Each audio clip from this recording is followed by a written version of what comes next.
Welcome into the evening blend number big 80. We're going to get into it here in a little bit, but first and foremost, of course, I have to put this guy full screen because that's just what we do. Some Mega Man.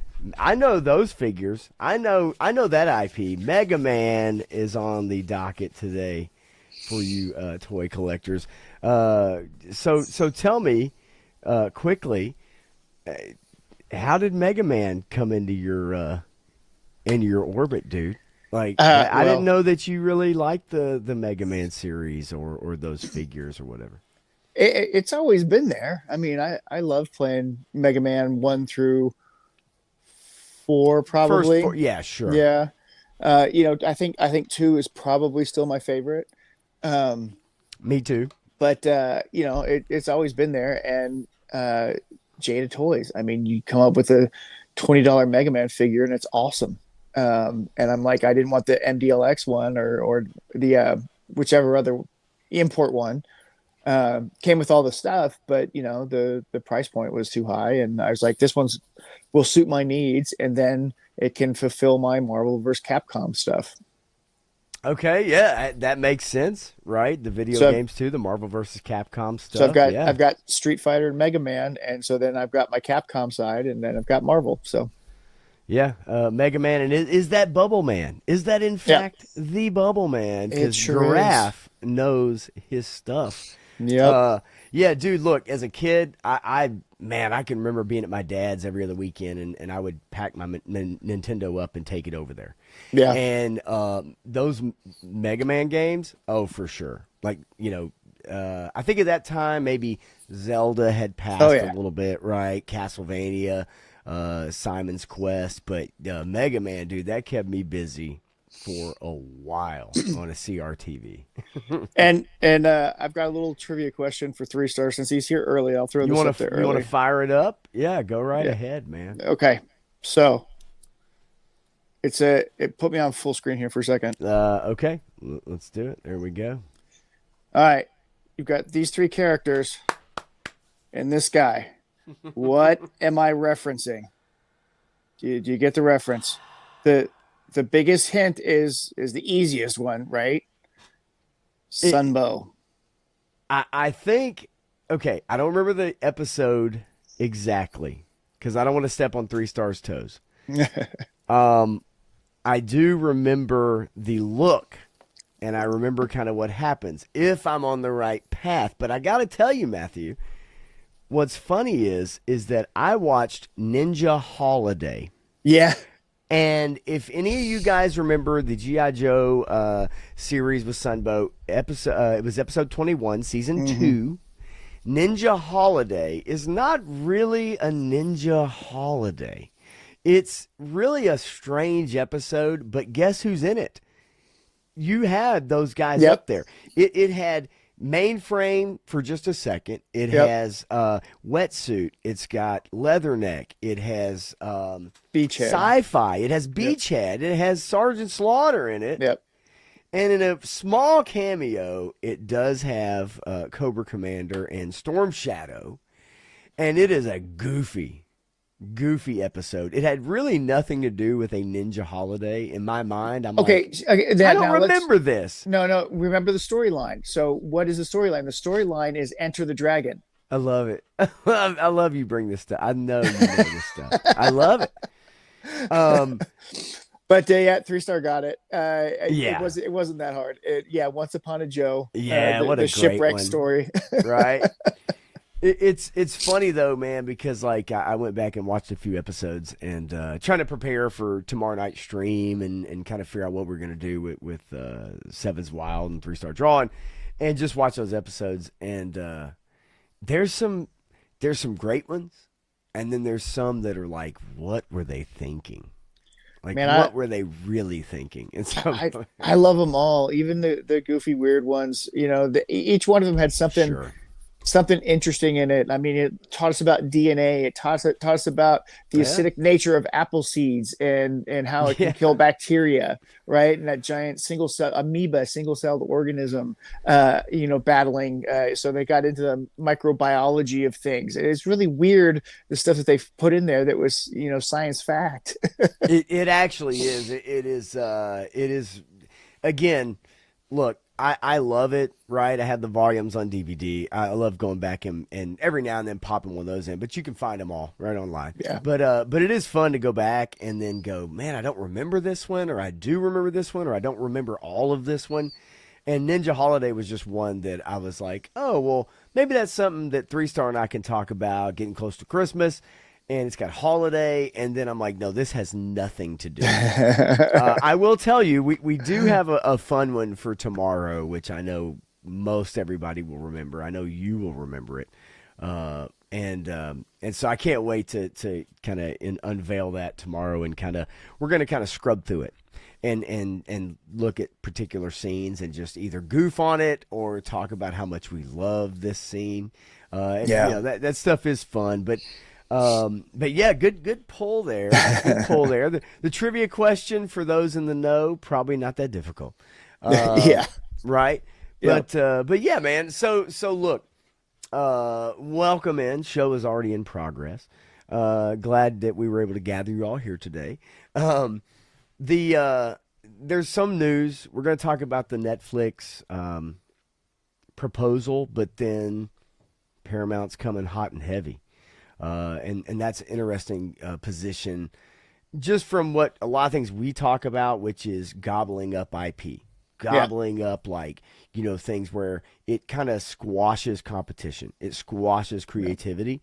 Yeah. And so I kind of want to get into that a little bit tonight. And then a few other things. There's a few things that have broken news wise as far as maybe casting, as far as with Avengers coming out next year, there's going to be a re-release prior to that.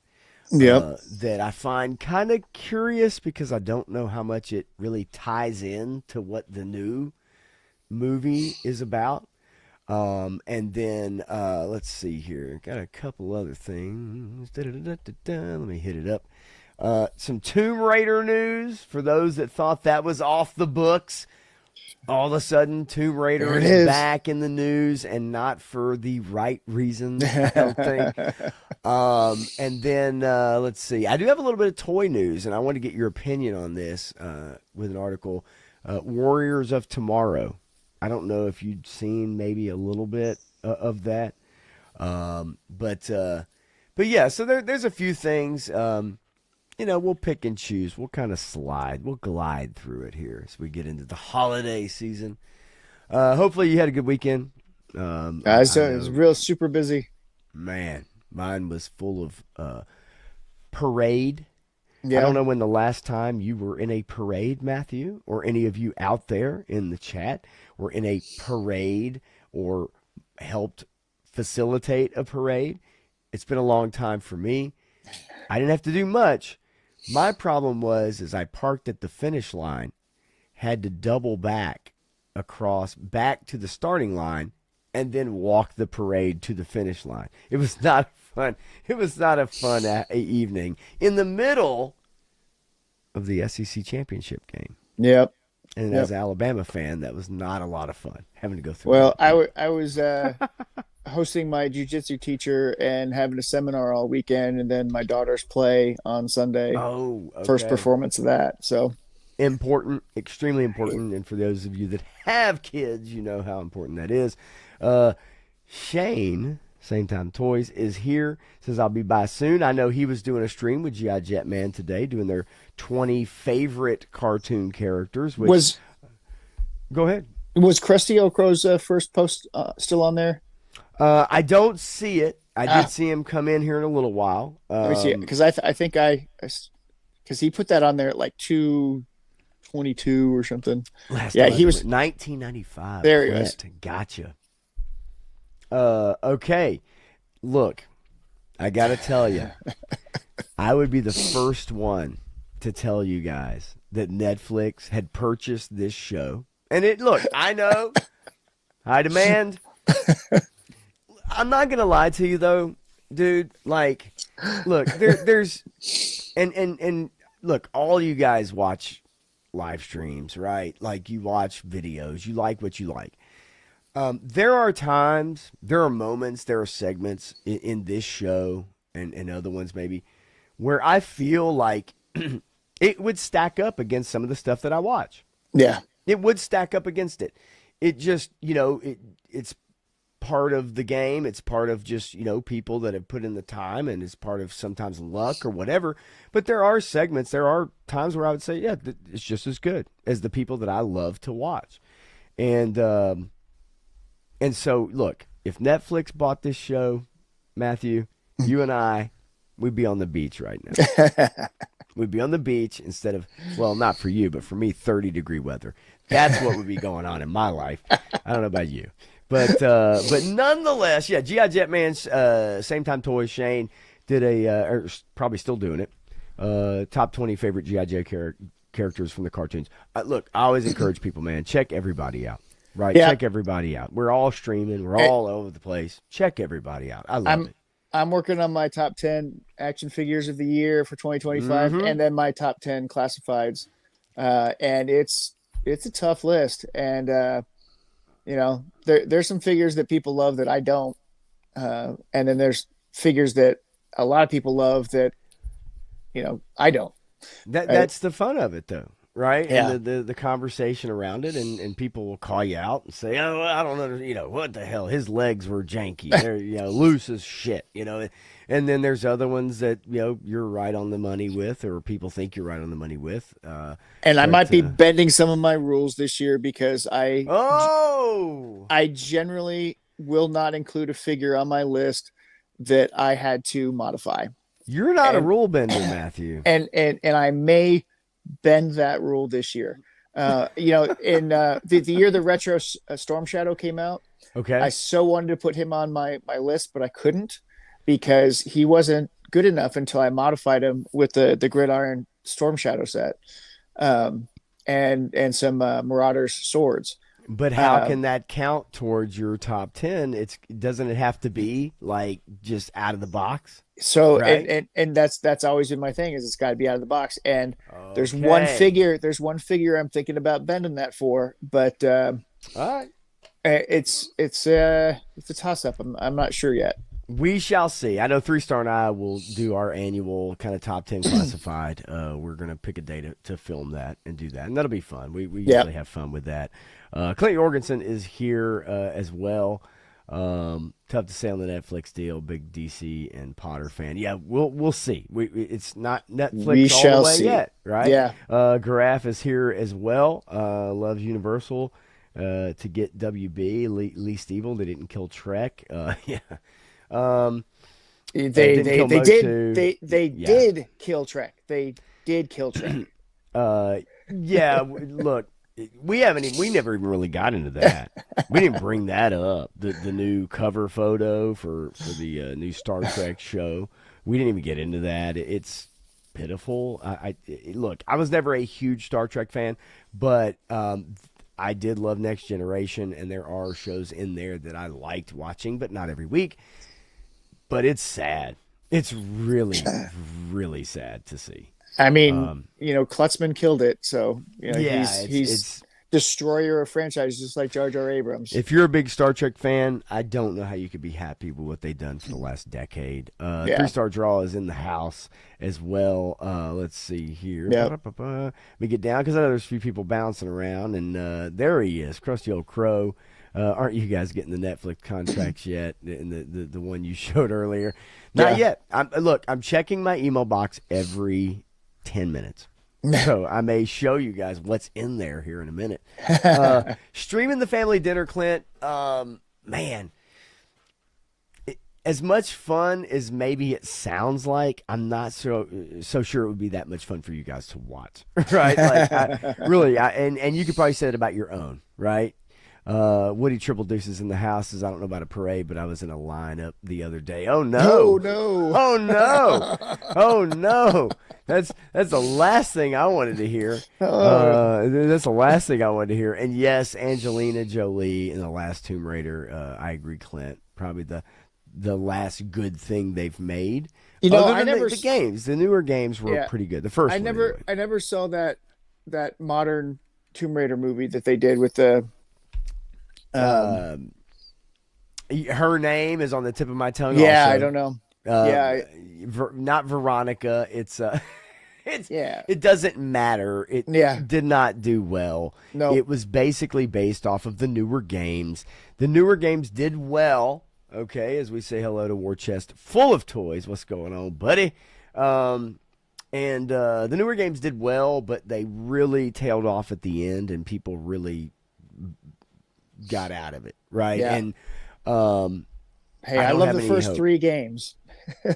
No, dude, I have them. I actually have them on PC. I thought about streaming them just for fun, but man, they're hard. They're hard to play if you want to stay true to the original design. It's really, really difficult.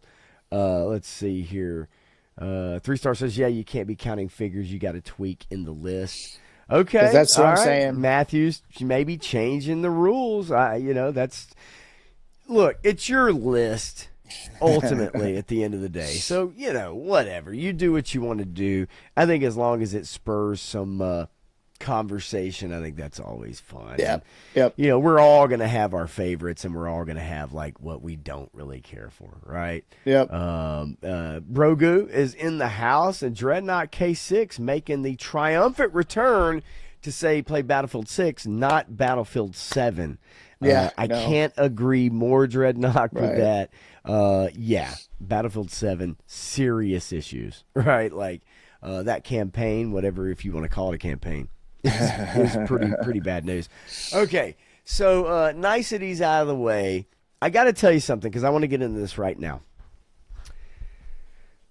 Welcome to Derry. All right, I just want to get right into it. Started out promising. I watched the recent episode tonight that came out Sunday. It gives the origin of Pennywise. It literally gives you the origin of Pennywise, the clown. Nope. And this is something that I kind of wanted to bring up to you and the chat as well. Sometimes, y'all, we're better off not knowing. Yep. We don't have to have every single detail explained to us. Mystery is your mind, your imagination is so much better. Yep. Than anything I think a lot of times can be put on a screen for you. And in this case, I don't need to know why he chose the clown outfit. It really demeans the idea of what it is and the mystery of what it is. And I really, really hate that. I could see people finding that interesting, and I know you haven't seen it. I can't wait to hear your opinion on it. Yeah. Just because I think your imagination is so much more powerful than a group of writers who had nothing to do with the original or the book deciding this is their thumbprint on this series or this IP. It just doesn't work. And Dreadnought kind of hit it there, is that they're kind of destroying other storylines that have already been written by Stephen King. Yeah. No, you're absolutely right. I had somebody bring that up to me like 2 weeks ago with Dark Tower.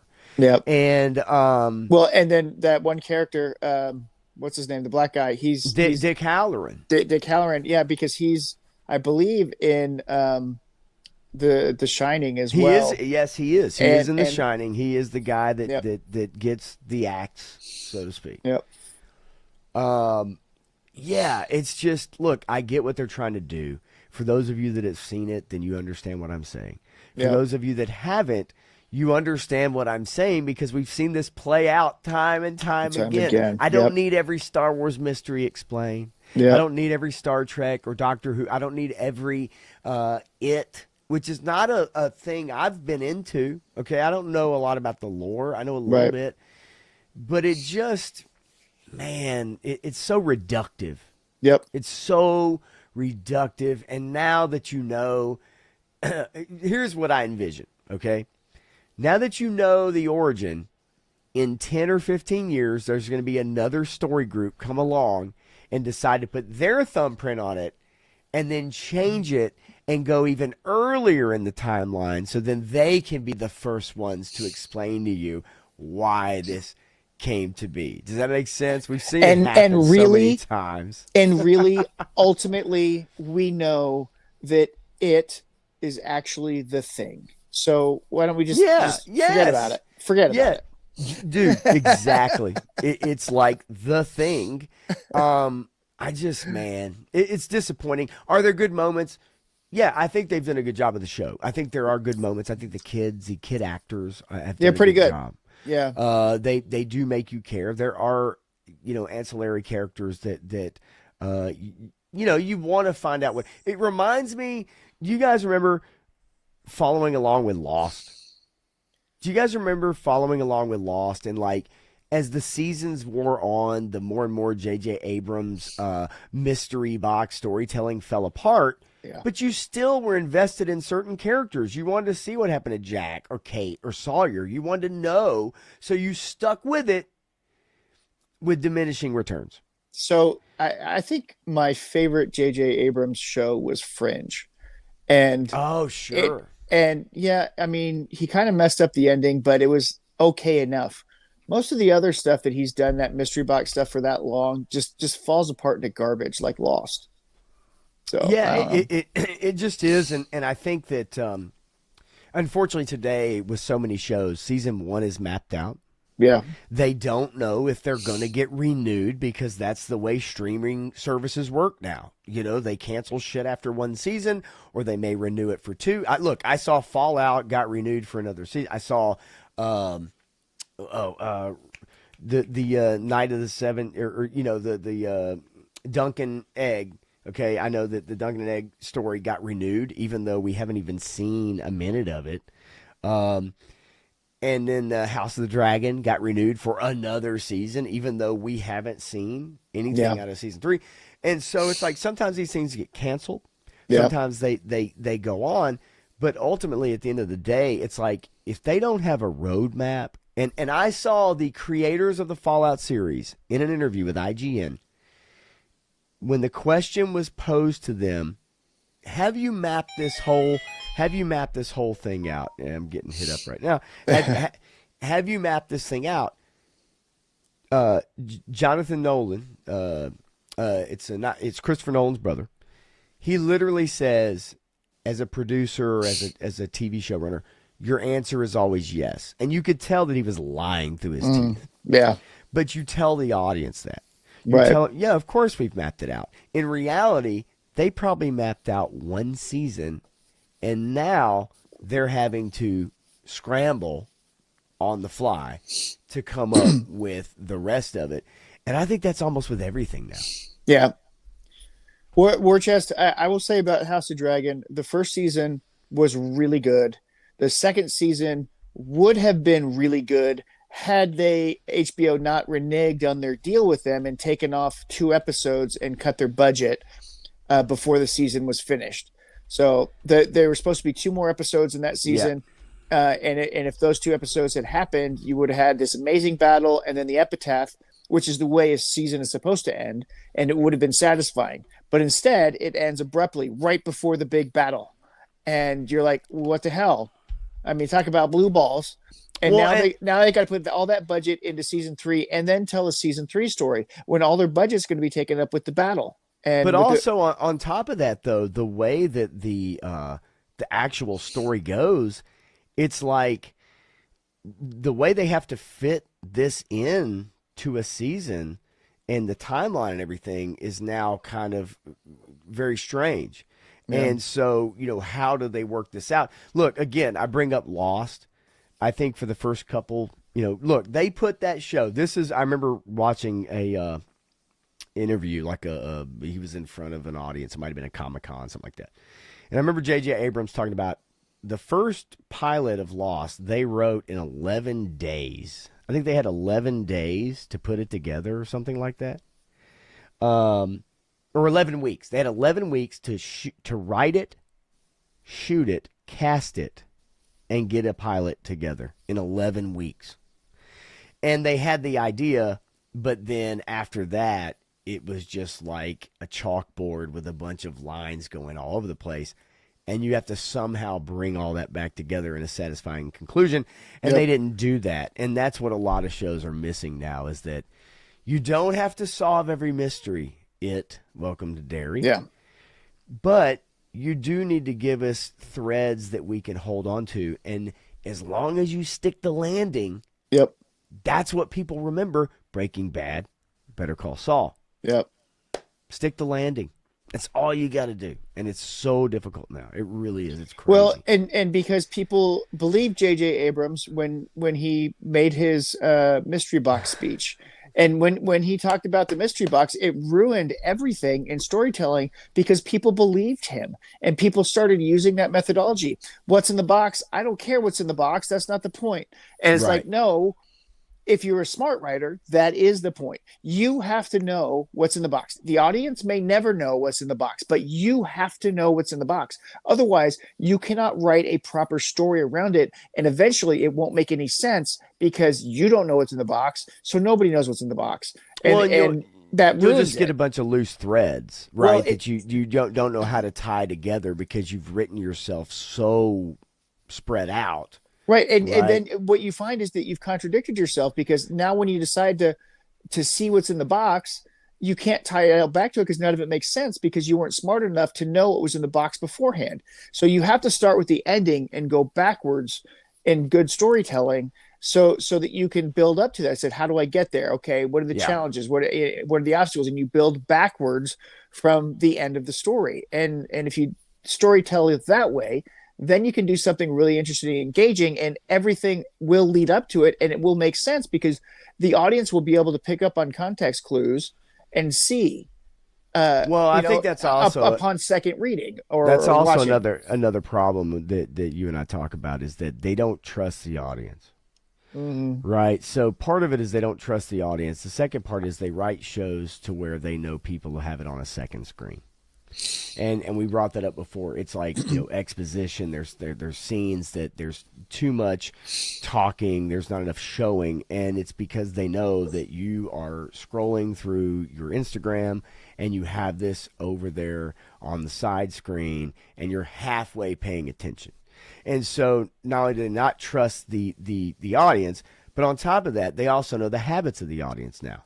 Right. And so they know people are not fully invested. And it's, look, I'm by no means, I'm not a writer. I'm not saying it's easy by any means. But if this is your business, if this is what you do, we all work, we all have our expertises. If this is what you do, then you perfect that trade. You perfect that craft. And so it just seems like, unfortunately, with this show, how they're going to bring this into port. And land it, or bring it into the dock. I don't know. Industrial military complex, bad. Racism, bad. I mean, we know these things, but hopefully they'll make sense of it. And I thought the way that they actually handled some of it was pretty good. I did want to say to Afro Jesus 77, Phil, what's up, buddy? Good to see you, man.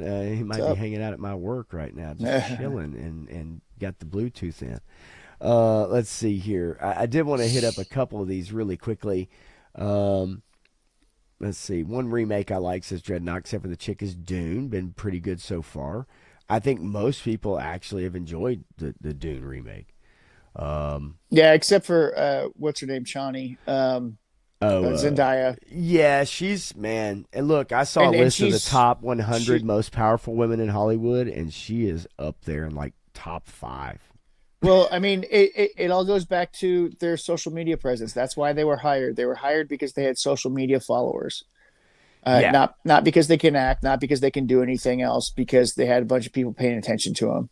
Well, And we've known that's a thing. yeah, yeah, They cast based off of followers, not they, acting right. chops.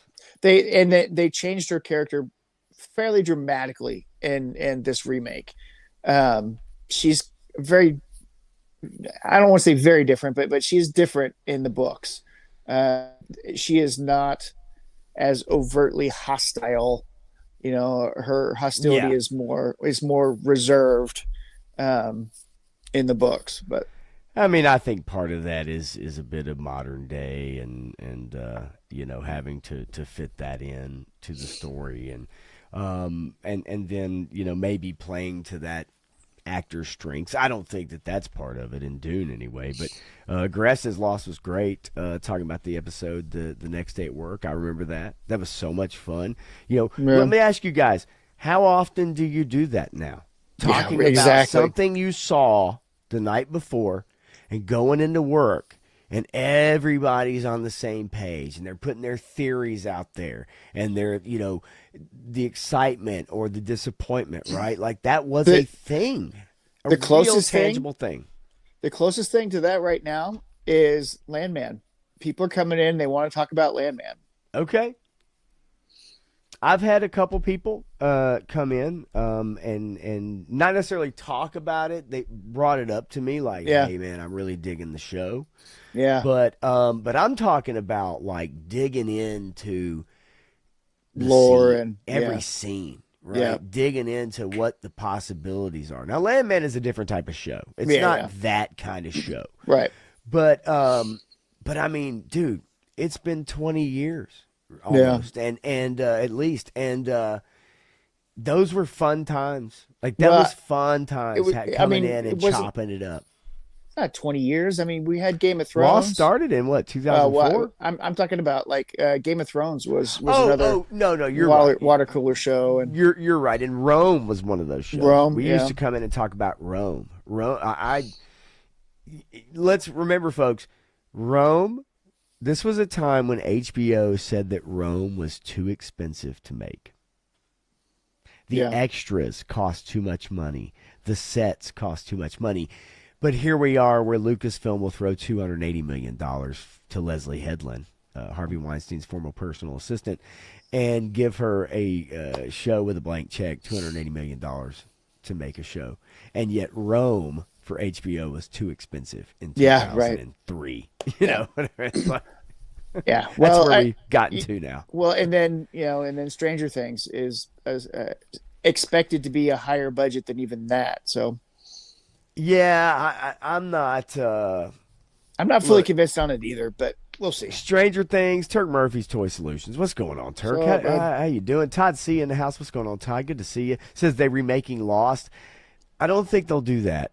I don't think they'll do that. I do think they'll remake the original Star Wars trilogy. I do think that's coming. I think it's only a matter of time. I think when George passes, I think that's something they will put into motion. But no remake of Lost, and I don't even know how they would do that. yeah, And part of it, you know, talking about coming in to talk about something, War Chest kind of hits it on the head here. More people come in and talk about a YouTube or some kind of meme or some kind of like something yeah, like that than they do about prestige television, premier television now, even movies for that matter, yeah. right? They talk more about the latest social media craze than anything else. It seems like. Now, were you a big fan of the Dune remake for the most part? I know you said you know you kind of Yeah. like it. It's you know So I mean, I'm a fan of all the incarnations of Dune. The David Lynch movie, and then the Spice Diver cut of David Lynch's movie is actually sure, even better. yeah, The sci-fi television miniseries got more into the storylines too, and then this one, they all have their elements that are like, yes, that they got really good close to the book or right to the book, but they all have their skews on it. And but I've enjoyed all of them. Well, as Graf says here, not only do I need the surface level of Dune, but I also need to know about the life of sandworms, the loving families and babies they care deeply for, and have to unfortunately abandon to fight off the human colonizers. That's the other part of the story I need to complete me. Well, you know what? If you get deep enough into the books, you'll find just that. Especially the ones that his son wrote, which were not good. But I mean, it's a yeah, dude.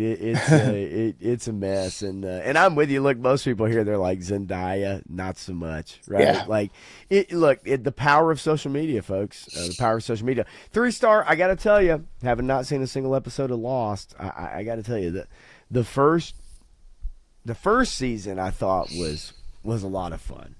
The second season, you start to see the cracks. By season 3, they're on full display. You start fast forwarding, sideways, rewinding, and it starts getting real weird. But look, I got a lot of enjoyment out of that show. I'm not gonna lie to you. I do. Yeah, I do. I still do. I was watching other things when Lost was coming out. A lot of people were talking about it, and it was just never on my radar. I would guess Battlestar Galactica for you at that time, maybe, or at that time, Stargate. Well, yeah, I mean, 2004, 2005, Stargate, Farscape. Farscape. Okay. Yeah, those were definitely up there. Far superior than Lost in my mind. I get it. But Battlestar Galactica, I watched it once. I don't really care about it. I know that's going to be a hot take for a lot of people, but it's not one that I cared for very much because after the first episode or pilot or whatever, the movie at the beginning, I was like, oh, I know exactly where this thing's going. Hey man, look, Todd, man, I never watched Supernatural either. Be careful though, because man, a lot of people put Supernatural on that same pedestal they put Buffy. Well, okay, but don't you touch Buffy? Okay, see, I knew it. I knew I would get a reaction out of that comment. Supernatural, we watched it for the first time a few years ago. Okay. And I think we stopped around season 4 or so. And we just kind of lost interest, kind of got bored. Was it rinse and repeat maybe or Well, we would pick and choose episodes. Like we'd come in and we watch a Scooby-Doo episode, right? Okay, awesome. Love the Scooby-Doo episode. Okay. There's some themed episodes and the show wasn't bad. It lost our interest. Look, it went on for freaking what? 15, yeah. I don't know. Look, and somehow was it on CW? Am I wrong about that? Yeah, I think so. And that's a network that made how much money? Nothing ever. Not a dime. I don't even know how that's fucking possible. They keep producing shows and they never made a dime, and then they had to sell it and they got nothing of value. Whew. Yeah, I don't know how that's possible. Look, let's scroll through the top 10 box office quickly. There's a name many of you will recognize in here. Maybe you saw it at the theater. Five Nights at Freddy's 2. Top spot, 4 days in release, 67 million. Domestic, Zootopia 2, cranking it out, 223 domestic. Overseas, doing very, very well. Yeah. It's almost 700 million overseas. It's approaching $1 billion. Cool. Where do you think it's going to cap out? In 13 days, dude. Where do you think Zootopia 2 is going to cap out? See, I knew it was going to be over $1 billion, but now I think we can start kind of projecting where it's going to cap. Where do you think it's going to cap? Okay, I'll ask the chat what you guys think. Where Zootopia 2? We're right now at almost $1 billion, 920 million, I think is what it said. I'm going to say 13 days. I'm going to say 1.5. Ooh, okay. 1.5. If for the next 14 days it does half of Yeah. that, it's going to be in the ballpark. Yep. 1.3. Well, so pick a number. I'll say 135. How about that? Okay. You suck. Because I was gonna say one. I was gonna say 1.4. Okay, okay. Hey, So look, $1, yeah, $1. $1. Yeah, no, yeah. I'm looking at that number, and I knew it was going to be over a billion. When it first came out, I was thinking 1.2, but now I'm thinking it's going to be closer to 1.4. You saw it, you liked it, Yeah, the family liked it. Obviously, that's what's giving it legs in I less than 2 weeks of it's release. I think it's going to be one of those family holiday movies. I think it's gonna last the season. Okay. Well, actually, and that's what I mean, right? Like, Yeah, we still have. So this may even get another jolt yeah, for that's what I'm like saying. Yep, the holiday season where kids are out of school for like 2.5 weeks or whatever it is. yep, Yeah, you could go beyond that. It yeah. could go beyond that. I mean, like I said, if it does half of what it's done already, it's going to be in that ballpark. So yeah, I Imagine mean, if we it can see does it. 1.6 or 1.8, and people are going to go freaking nuts Holy over this shit, thing. Joe The- Fan the- 84, how you There'll be doing, a buddy? there'll be a third one right on the heels coming. Oh, you already know that's in the works. Get out of town. 18 days in release. Wicked for good. Not so well overseas, Yep. but not quite at 500 million. But it's been successful. I don't know what the budget is, and I really don't want to dig into it. But they did film them back to back, which Yeah. was a good idea. Yeah, because they Um, lost another 30, 40 pounds. yeah. Oh God.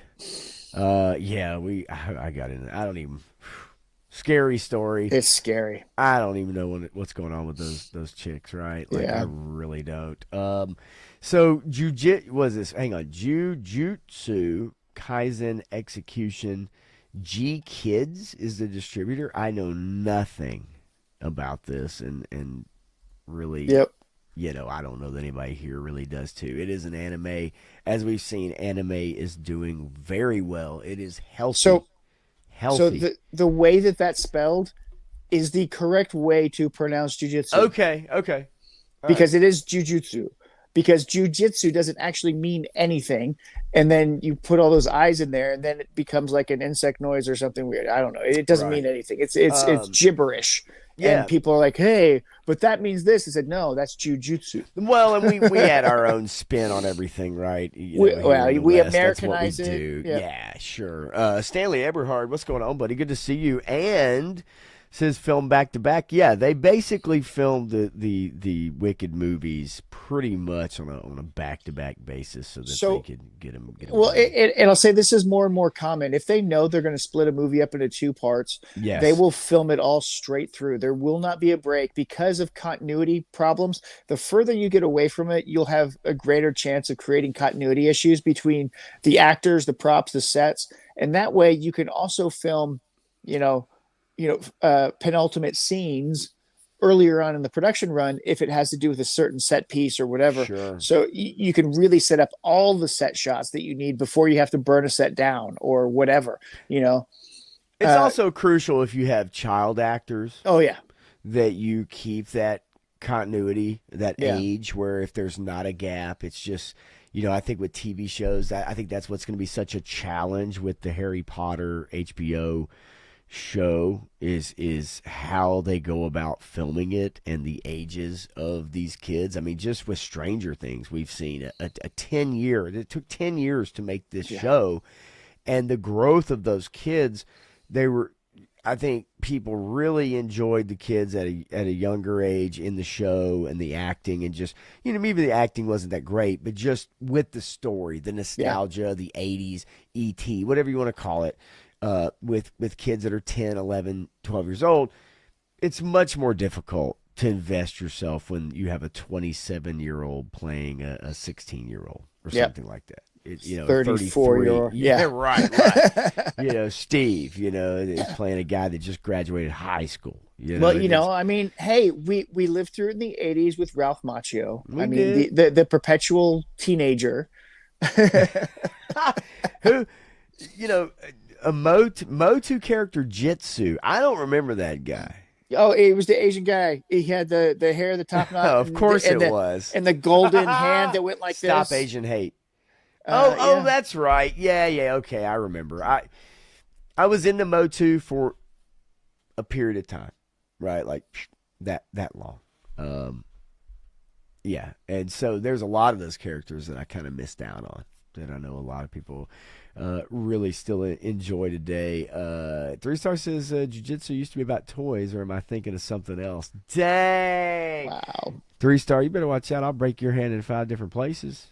That's what I'm gonna do on a Hey, stream tomorrow. like I said, I spent all weekend at a jiu-jitsu seminar, so I was practicing all kinds of cool stuff. You best watch out.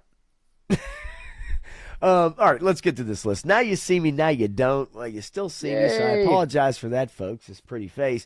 Yippee ki for another Now You See Me movie. That no one asked for, that no one even knew was coming, that no one really cared Yeah, about. boy, they marketed the hell out of that thing about 2 weeks before it came out.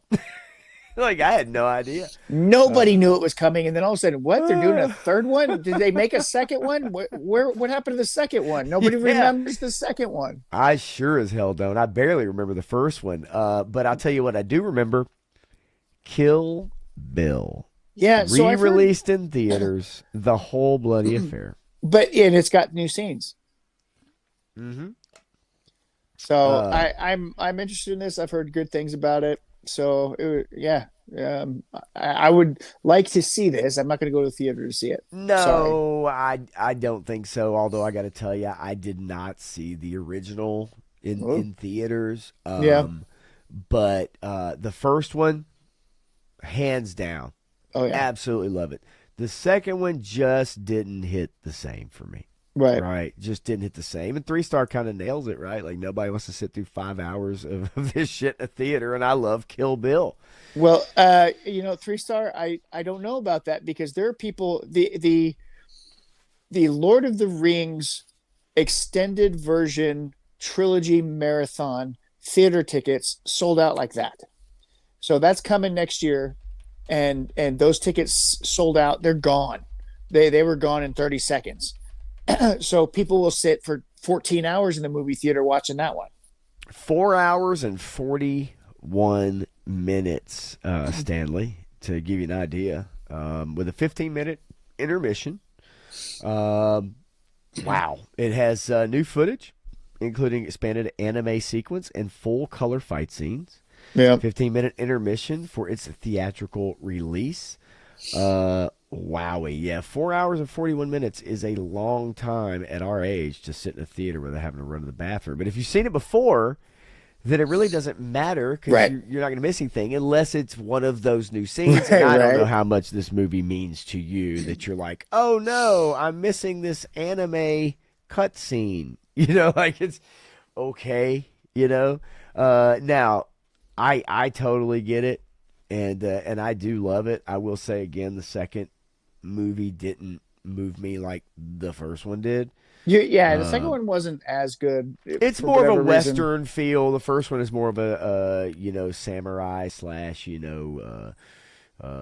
Eastern not Well, ninja, but you know what so I mean.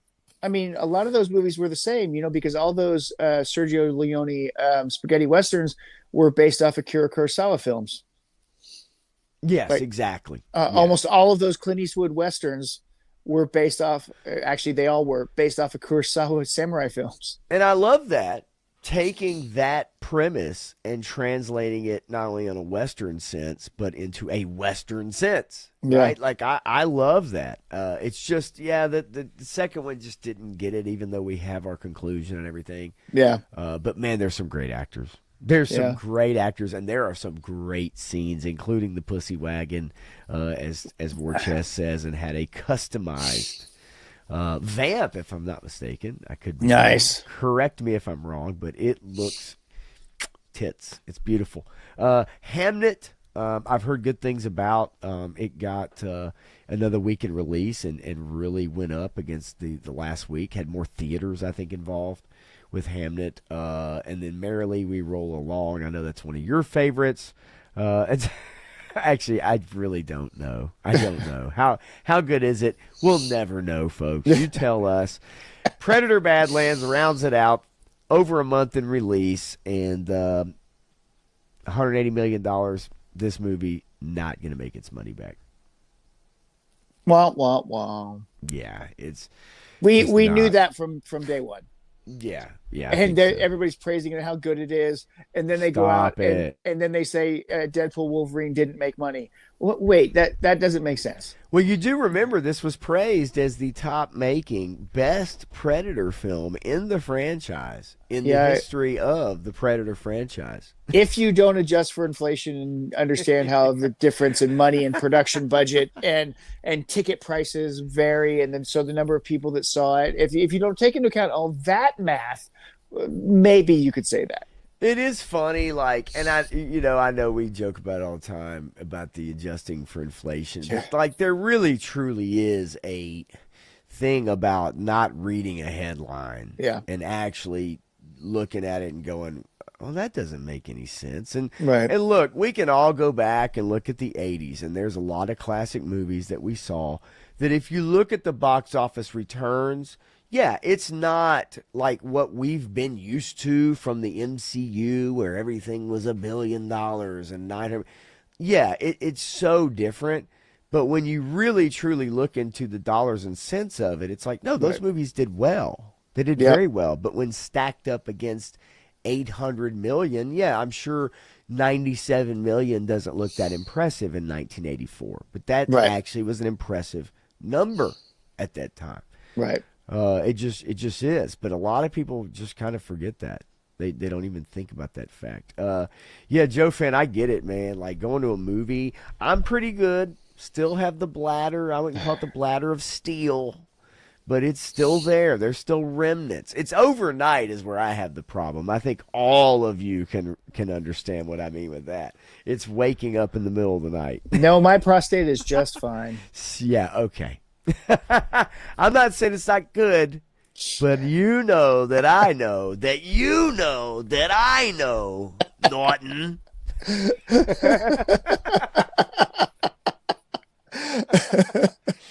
You know. Yeah, look, let's not kid ourselves. Yeah, I get it, man. And I know people I've Yeah. talked to that really like they can't go to a 2.5 hour movie. Oh yeah, I Like know. they have to go to the Yeah. bathroom like 3 times. It just is what it is. If you get a big ass Coke. That's why you don't do that, because the last person that did that and sat next to me had that sickly smell of the ketoacidosis. He's getting ready to go into diabetic shock. And I'm No, like, no. dude, Oh dude, no. you need to go to the hospital right now. I was like, I'm fine, I'm healthy, I'm whatever. I was like, no, dude, seriously.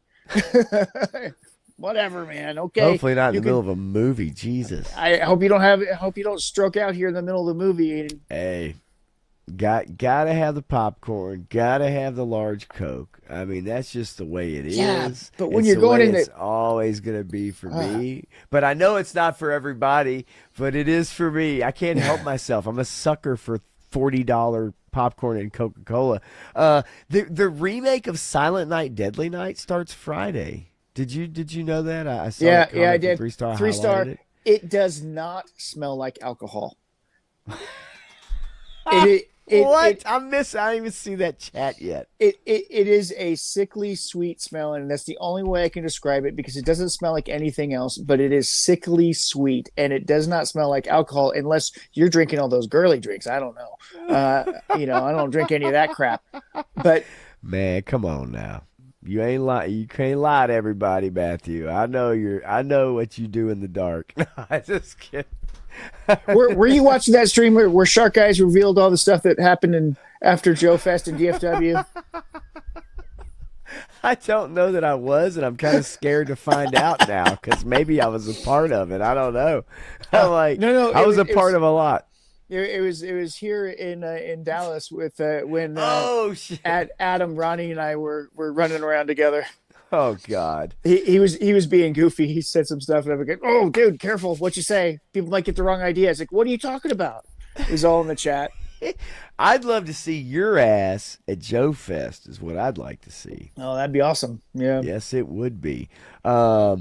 Yeah, Joe fan, I get it. Yeah, silent fart, deadly fart. I think that movie's already been made. I think the creators of That's South my Park maybe dog. put that. Oh My no, dog made that movie. it's my ex-girlfriend. Um, Oh, and then she'd have this look on her face like a dog that's about to be scolded. It's true. I would not tell a lie. I did not chop is down she that that? cherry Is she tree. that highly Or I successful did. Twitch streamer that watches programs on there and tries to transform it by burping and farting on camera to be Pokimane? trans? Is that her name? I don't No, know. I don't know. I don't know. If it is, hey girl, holler at me. You're famous now. No, I'm just kidding.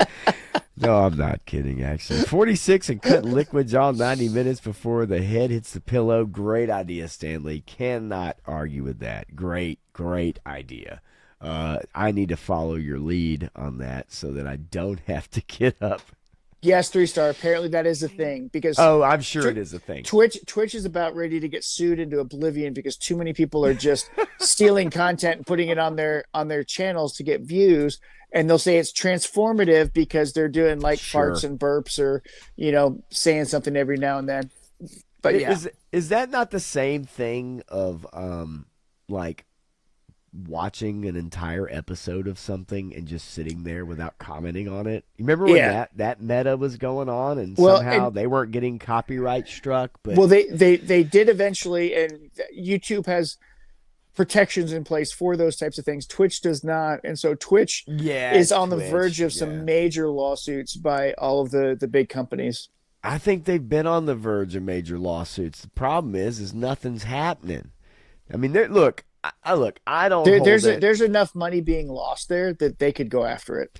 I don't look. I was gonna say I don't hold it against the girl meta Twitch, streamers or whatever. I would like to hold it against some of them, but I don't look. I don't hold it against them Hey as there, far hold as there. going going out and getting that bank. Okay, getting chasing the bag, Get your so bank to up, get your speak. rank up. Okay, 3 stacks to the max, but at the same time, it's like it's man, there's some really disgusting shit going on out there when it Yeah, comes to there is. Twitch, dude. Like it's Yeah, there is. bad. Like it's bad, and it doesn't help anybody. Like, look, I'm not saying you need to grow your channel the right way, and there's a right way or a wrong way. I don't give a shit. But like, if you're a girl on Twitch, if you haven't figured out how to get more views, then you're doing it wrong. Like you're just doing it wrong. And I'm not gonna hate the game, but it is true. It's like you hold all the cards. Like literally hold all the cards. So if you aren't getting the views, that's a you problem. Yep. Like especially. Like that just is. That is a Yep. you problem. So look, hit up a little bit of news. There's some stories we can comment on, we can talk about. But the first one I wanted to bring up is one that's near and dear to all of our hearts, and especially you, toy collectors out there, and me as well. Um, let's talk about this right here, the Arctic Hiss. The main question I wanted to ask you, and this was covered last night on a Punk with Toys stream, Monday Night Toy Ramblings. HasLab or pay to order? Yeah. What are you a fan of? What would you rather see, and what would the chat rather see? So I mean, it's complicated because I don't mind HasLabs if it is a true dream project, right? Okay, If it's something that may or may not ever be made again, and I love the made to order idea because it gives you a window of opportunity to support something that they have confidence enough to already make. They're already going to make it. So they just want to know order quantities, right? And so it's already ready to go, which in a lot of ways, the HasLab already is by the time they launch the campaign, right? There's not a whole lot sure. of change that's going to happen during the campaign. So there's not a whole lot of difference between the HasLab and the made to order at this point. And I know a lot of people are getting pissed about the reuse of the molds that we made or whatever. Okay, what else are they going to do with it? Are they going to destroy those molds? No, it's a corporation. They're going to learn to make money on it somewhere along the line. So they're going to reuse these things. So I Right. don't have a problem with it. My problem comes into the fact that yes, the Stinger is $75 at Walmart now. It's not $100. So they ended up lowering the price. Now originally it was $100, right? But Mm-hmm. it's straight reused with a couple extra props and a different figure in there. So should it have been a lower price than the first time it came around? I don't know. Maybe, probably. I mean, 75 sounds better to me. They should do the same thing with this. They didn't lower the price at all. Not one penny did they lower the price. This is $2.99.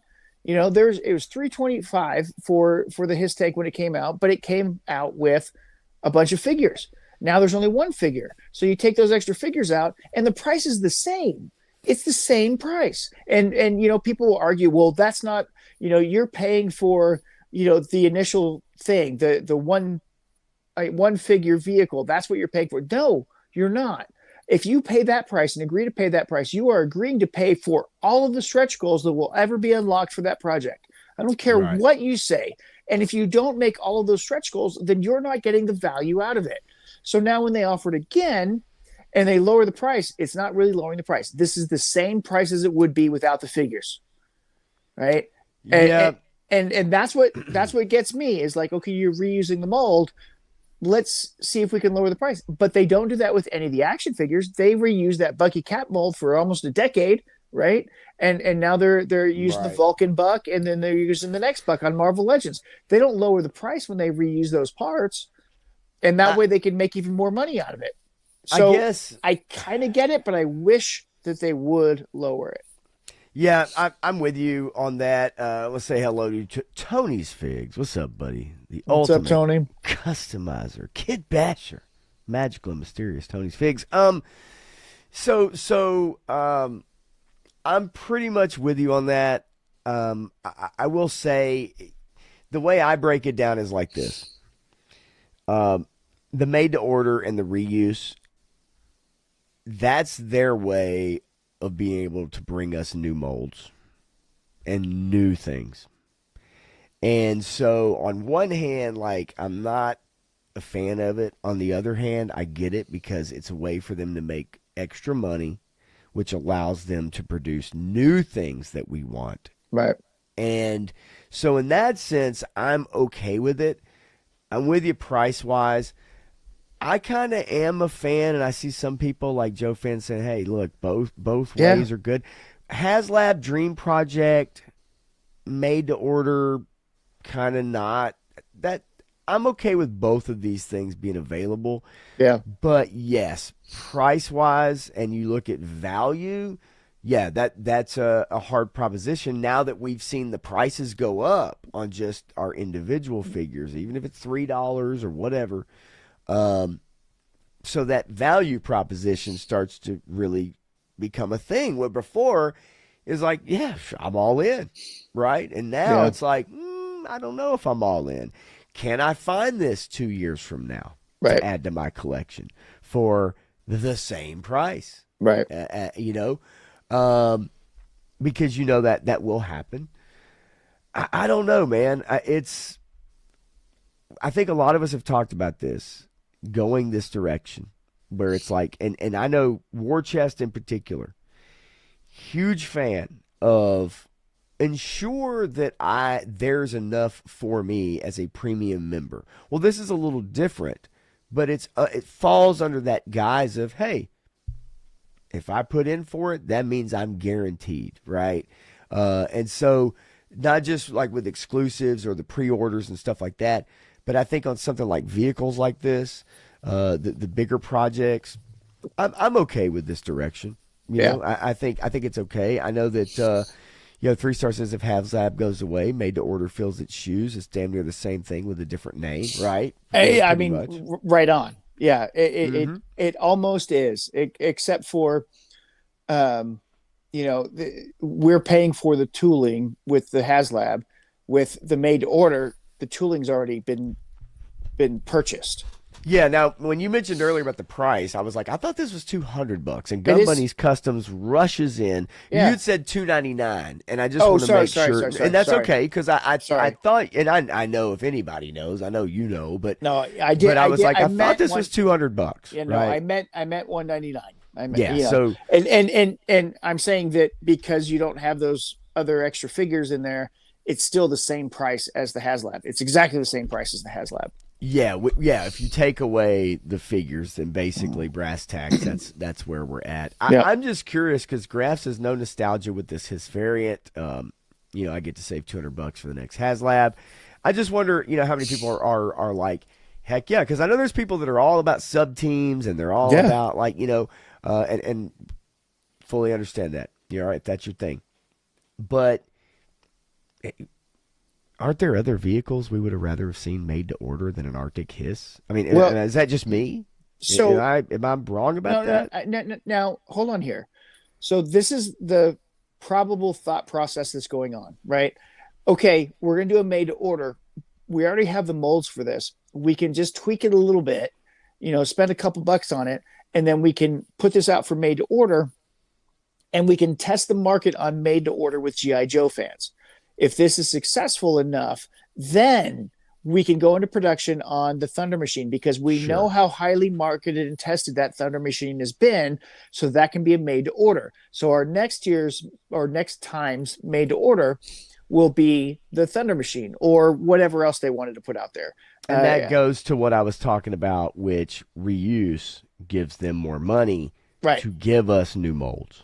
right, So and I'm okay with that. yeah, and so this is a testing of the waters to see if they want to invest in new tooling to create something new for Right. the next one. Which if you look at all of the other made to orders, they've essentially I have to go back and think about all of the made to orders that they've done, but I think they've all been new molds. I mean, that just to me, I think that's the value proposition, Yeah, right? yeah, If you want this, you're going to get it. If you're going yeah. to find a way, if you do. But I think it gives us the opportunity to get new things and give them that extra, income to do it. Well, and then Yeah, they've got to know their market base. Like they know that there are Marvel Legends fans out there that will buy everything Marvel Legends because Stardust Prime told them to, right? There's Marvel Legends fans that will buy whatever, right, and then right, you come up with an oversized Apocalypse. There's going to be a lot of excitement about that. You're going to sell through 30, 30,000 units. Okay, let's just estimate it's thirty sure. thousand units. We can make that easy. We can tool it up and put it in an order and then see what the made to orders come into and then adjust it according to that made to order. And that you can probably guarantee 30,000 is pretty easy. Now with GI Joe fans, when GI Joe in the last 25 years had been selling comics through different organizations, it didn't get much higher than 30,000 units of those comic books being sold. So ostensibly for the comic book side of GI Joe fans, there aren't more than 30,000 units being sold of these things. You look at the 25th anniversary line, and you can probably estimate that there's probably about that many of those out there. So, that number is diminishing over time.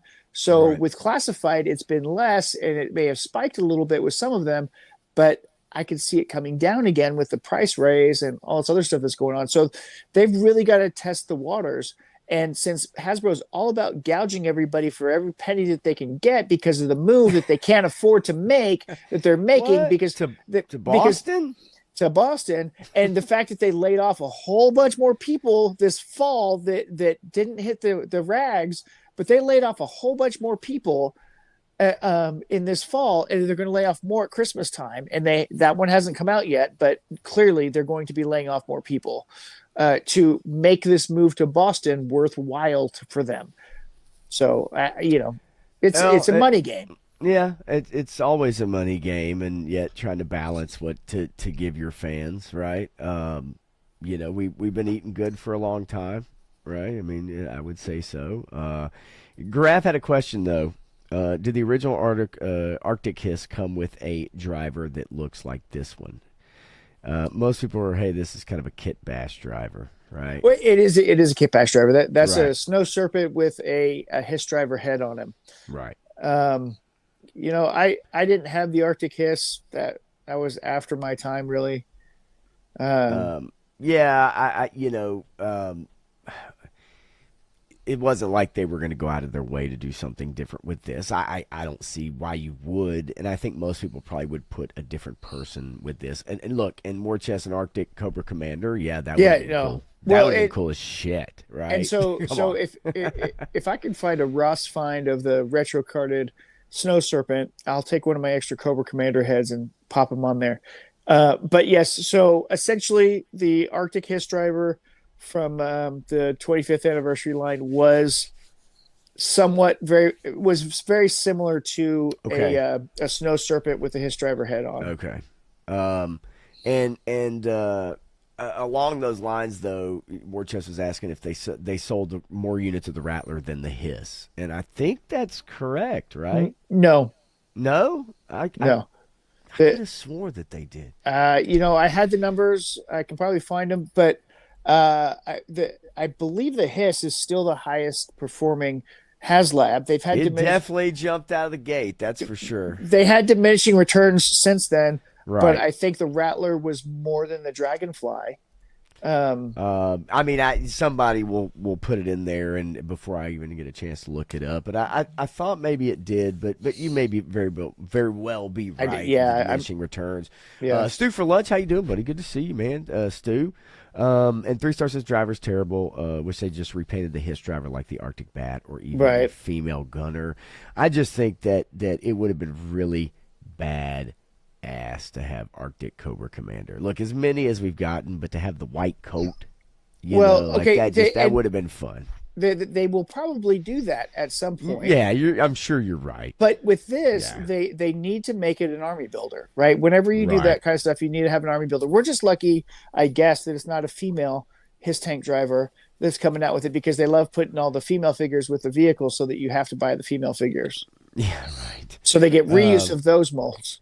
And I don't really want to get into this deep six or anything like that. The reason I want to get into the Arctic Hiss, and we don't often on this show talk about figures or toys a lot, is because even though people will hear your opinions in the chats, you know what I'm saying? Like you're not on a lot of shows where a lot of people, they hear everybody else's opinions, but they don't really get to hear Yeah. yours like on camera. So that's why when there's certain stories, I like to bring them up because I like you to get your opinion out there about them on camera rather Yeah. than having to wrench for somebody's stream or type in like what you can. A lot of things get lost in translation. So I like for people to at least get your opinions and get them straight from you about some of this stuff because they don't really get to hear that a lot because you're not in a bunch of different streams and stuff, with everybody. So that's kind of why I'm in bring all it the up. streams, but just You are, not but not. commenting all the time. Yes, right. And Stanley hits it says Hiss $300 at 28K, Rattler 325 at 26. So the Hiss Yep. did do better at a cheaper price, but those numbers are damn close, man. Yeah, Holy moly! and like I said, the Dragonfly was a little bit lower, but not by much. I think it was like 22 or something like that. Maybe it's Right. 24, but I know it was less than the Rattler. Yeah, just by a little. Yeah, the female driver. Yeah, I mean, I could say instead of a kit bash, maybe getting the female driver. It wouldn't matter to me either way. I don't have any affinity Look, necessarily to either or for this yeah, project. to, But yeah, it'd be fine either way. I don't care. 3 star. I think that they made the female Hiss gunner or whatever that they came with that specifically for the fact that at some point they will do a munitia figure. They will do the plague at some point, I hope, because that way you can repaint a lot of the Saw Viper, all these figures that they've already made, that you can repaint them and tweak them just a little bit, like give Munitia a different head sculpt, and you have the whole plague out there, and then you have a whole new set of individualized characters that are also potentially troop builders because of their MOSs beforehand. So I think that that's why they made the female his tank driver. Personally, And I think people are a-okay with getting more female drivers. Although Garaf is 100% correct. If either A, she's female or Asian or both, better look out on them sidewalks, folks. In rush hour traffic. Heaven help us all. Matt is everything everywhere all at once, right? I don't know. I don't know how he does it. I just got my YouTube year in review stats. Oh, I got mine back and I didn't even open it up. So I sent you the pictures from it. Yeah. And you will enjoy what's on it. And Lawrence's head was probably going to explode, but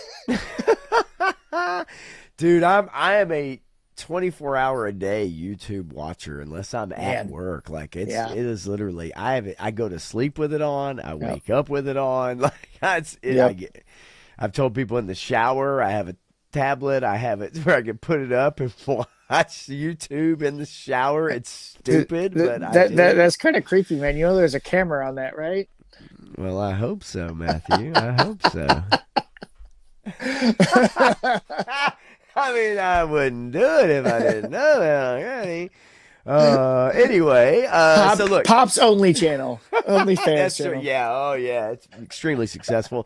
Tell a buddy, bring a friend. And you guys make sure you hit the like button, and hit the like button. Let's do that anyway. How about it? Pound that like button, or pound whatever's in your vicinity for that. As I always say, lick the like button, folks. Oh man, yeah, and that's for all you window lickers out there, if you know what that means. Well, we don't have any here, thank God. I should hope not. No, I don't think so. We don't. Everybody here is definitely not licking the windows. Woody says somebody I know posted their YouTube yearly results, and I found it weird that their #1 viewed videos was themselves. Oh no, that's fucking ridiculous. Seriously? And you would post that shit? Seriously. Like, that's embarrassing. That's pretty bad. I mean, you want to talk about narcissism. Wow. Look, I've gone back to watch segments like of our show or my own or 3-star. I've watched segments. I haven't watched like entire streams over and over. It's like, oh, I thought that's pretty funny, or man, I want to go back and make sure, what I said. So if I watch occasionally just to hear what I sound like on occasion. I see if I sound off. But if I went back and watched that was my #1 viewed videos was myself, like I wouldn't post that shit. Pitiful. Hell no. Oh my God. That's great, Woody. Thanks for the information. 100% facts. That's there awesome. We go, Zelda. Was that him sending you the actual pictures of it? Oh, stop it. He sent it, didn't he? Stop it. Nice. I got the name. I will not reveal. But holy shit. Oh, I know. I bet you I know. I bet you I know. Don't do I know. Don't do it. Do not do it. Then I am correct. Do not do it. Again, there's a level of narcissism and self-importance out there, folks. But hey, look, and many in Hollywood have it. You're okay. You're absolutely right. It doesn't take us to our next subject, but it does bring me to what we definitely need to get into a little bit, because I also want to get everybody's comments on this. Did they leave comments on their own videos? Replying to comments, I hope. Leaving a comment and your own thread is a whole different ball game. Okay? Right. Yeah. Holy fucking moly, Jesus! I can't even. But I get it. But yeah, no, that's fantastic. Okay, yeah, you killing me, baby. You killing me. Okay, HK Viper in the house. What's up, HK? Oh my God! All right. Nonetheless, and then look, everybody's gonna be guessing now. Everybody's gonna be guessing. It's like, oh, it's Punk. He's been watching his own streams. He's looking. He's no. We're gonna leave it. We're gonna leave it to the imagination, folks. We'll leave it to the imagination. But that's great. That's great stuff. Okay, let's get into it a little bit. Right? Let's get into it. Netflix. This is a big deal. This is very well could be a big problem.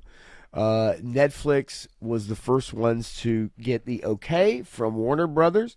I did want to bring this story up, this article first. There's a few of them to go through because things have changed. Things have changed a little bit. Yeah, I definitely With want to talk about that change and what it actually means. so the first thing I saw after the kind of news went down says Trump calls Ted Sarandos a fantastic man, but says Netflix Warner Brothers deal would give streamer very big market share. It could be a problem. Good night, Um, Grogu. Brogu, have a fantastic evening, and good to see you. Absolutely, always. So we knew this was going to be an issue, right? This is monopoly territory we're getting into. When you have the number one streaming service and like the number three streaming service out there, combining those together definitely gives you a monopoly Well, so on the by the service. by the definition of a monopoly, it does not. Well, So the thing with monopolies is you make it illegal for competition. And there has to be no other competition. And this is what happened with Disney Hulu, is that there is still other competition. And even with this merger, technically there is more competition Right. until you get into the real big depths of what they're acquiring, what they're going to have. There may be some conflict between Netflix and Warner Brothers. So there's that. There's how they're going to manage it, but we'll get more into it. So, and one point I want to bring up a little bit is the competition factor, Yeah. and content and creativity. So that was kind of the first out of the gate. We said, okay, Warner Brothers, they accept the bid from Netflix, and I think we knew, if you've been paying attention to it at all, it's going to be a tough slog. Like, Yeah. this is going to draw out. This is not, it's next It's week. not. Yeah. Netflix is absorbing and they're Yeah. No. divvying up property. They're divvying up stuff. Then we saw this come out. Leaked And Paramount memo reveals CEO David Ellison told staffers about its hostile bid for Yes. Warner Brothers Discovery. Now Paramount is attempting to do a hostile bid takeover.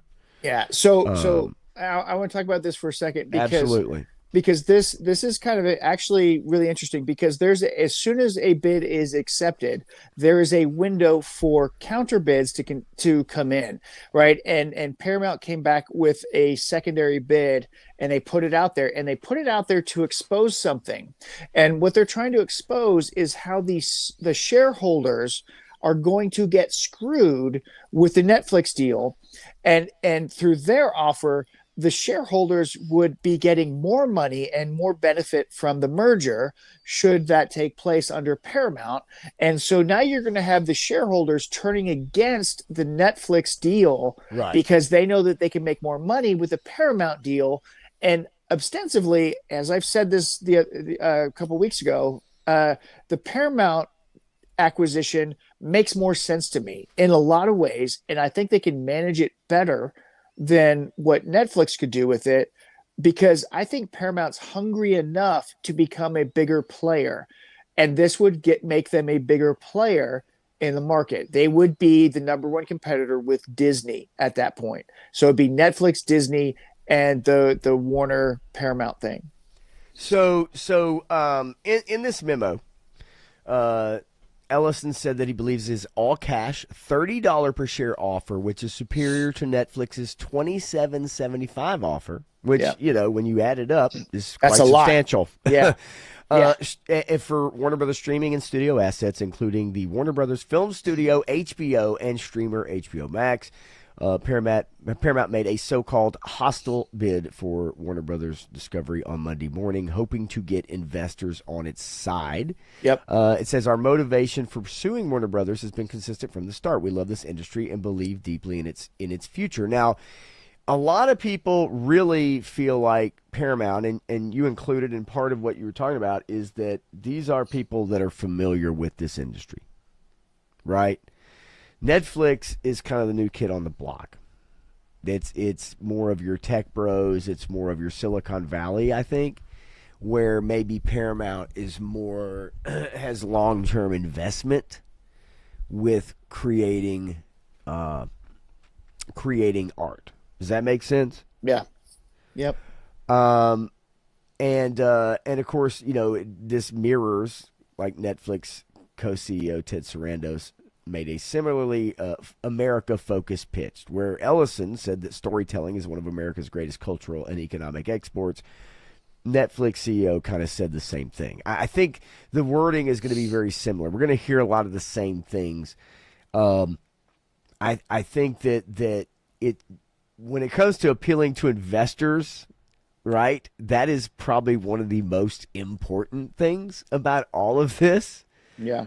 Um, and so really, probably what we're going to hear over the next however long this drags out is that both companies are going to 9 make months. the appeal, right? They're going to make the appeal that they are in best position to be the stewards of Warner Brothers and their properties, right? Whether that is CNN, whether whatever TV that involves, whatever it is, but strictly for just HBO and Warner Brothers Studios, this is kind of the memo made to employees, just letting everybody know that they're letting their team know that they've made this $30 per share cash bid, all cash. Yep. And then they kind of lay it out. It's about storytelling. I think all of us would say it's about money. It's about money. It's always about money for these guys. Right, and you get the same buzzwords. We aim to accelerate both creative engines, delivering a greater slate of high quality films, television, sports, news, and games to global audiences. Bottom line, this transaction is about doing more, not less, for our company, for the industry, for consumers, for shareholders, and especially for the creative talent who power everything we do. We're gonna hear these same things out of Netflix, but you kind of called it from the start. I mean, we talked about it a couple weeks ago, and you said that Paramount was probably in best position, Yeah. really to take this. I guess my main thing about all of this is I'm just not a fan of these conglomerates, these everything being No, I get under it. one umbrella, Look, if all you the IP falling under Disney or Netflix or whomever, right? let's break it down even further. If you think about it, 80% of our food stuff that we get from the store comes from 3 companies. And one of them is owned by Coca-Cola, one of them is owned by PepsiCo, and the other is owned by Philip Morris, the cigarette companies. No, stop it. What? Those 3 companies own 80% of what we buy at the grocery store. Right. So they own our food, they own our entertainment.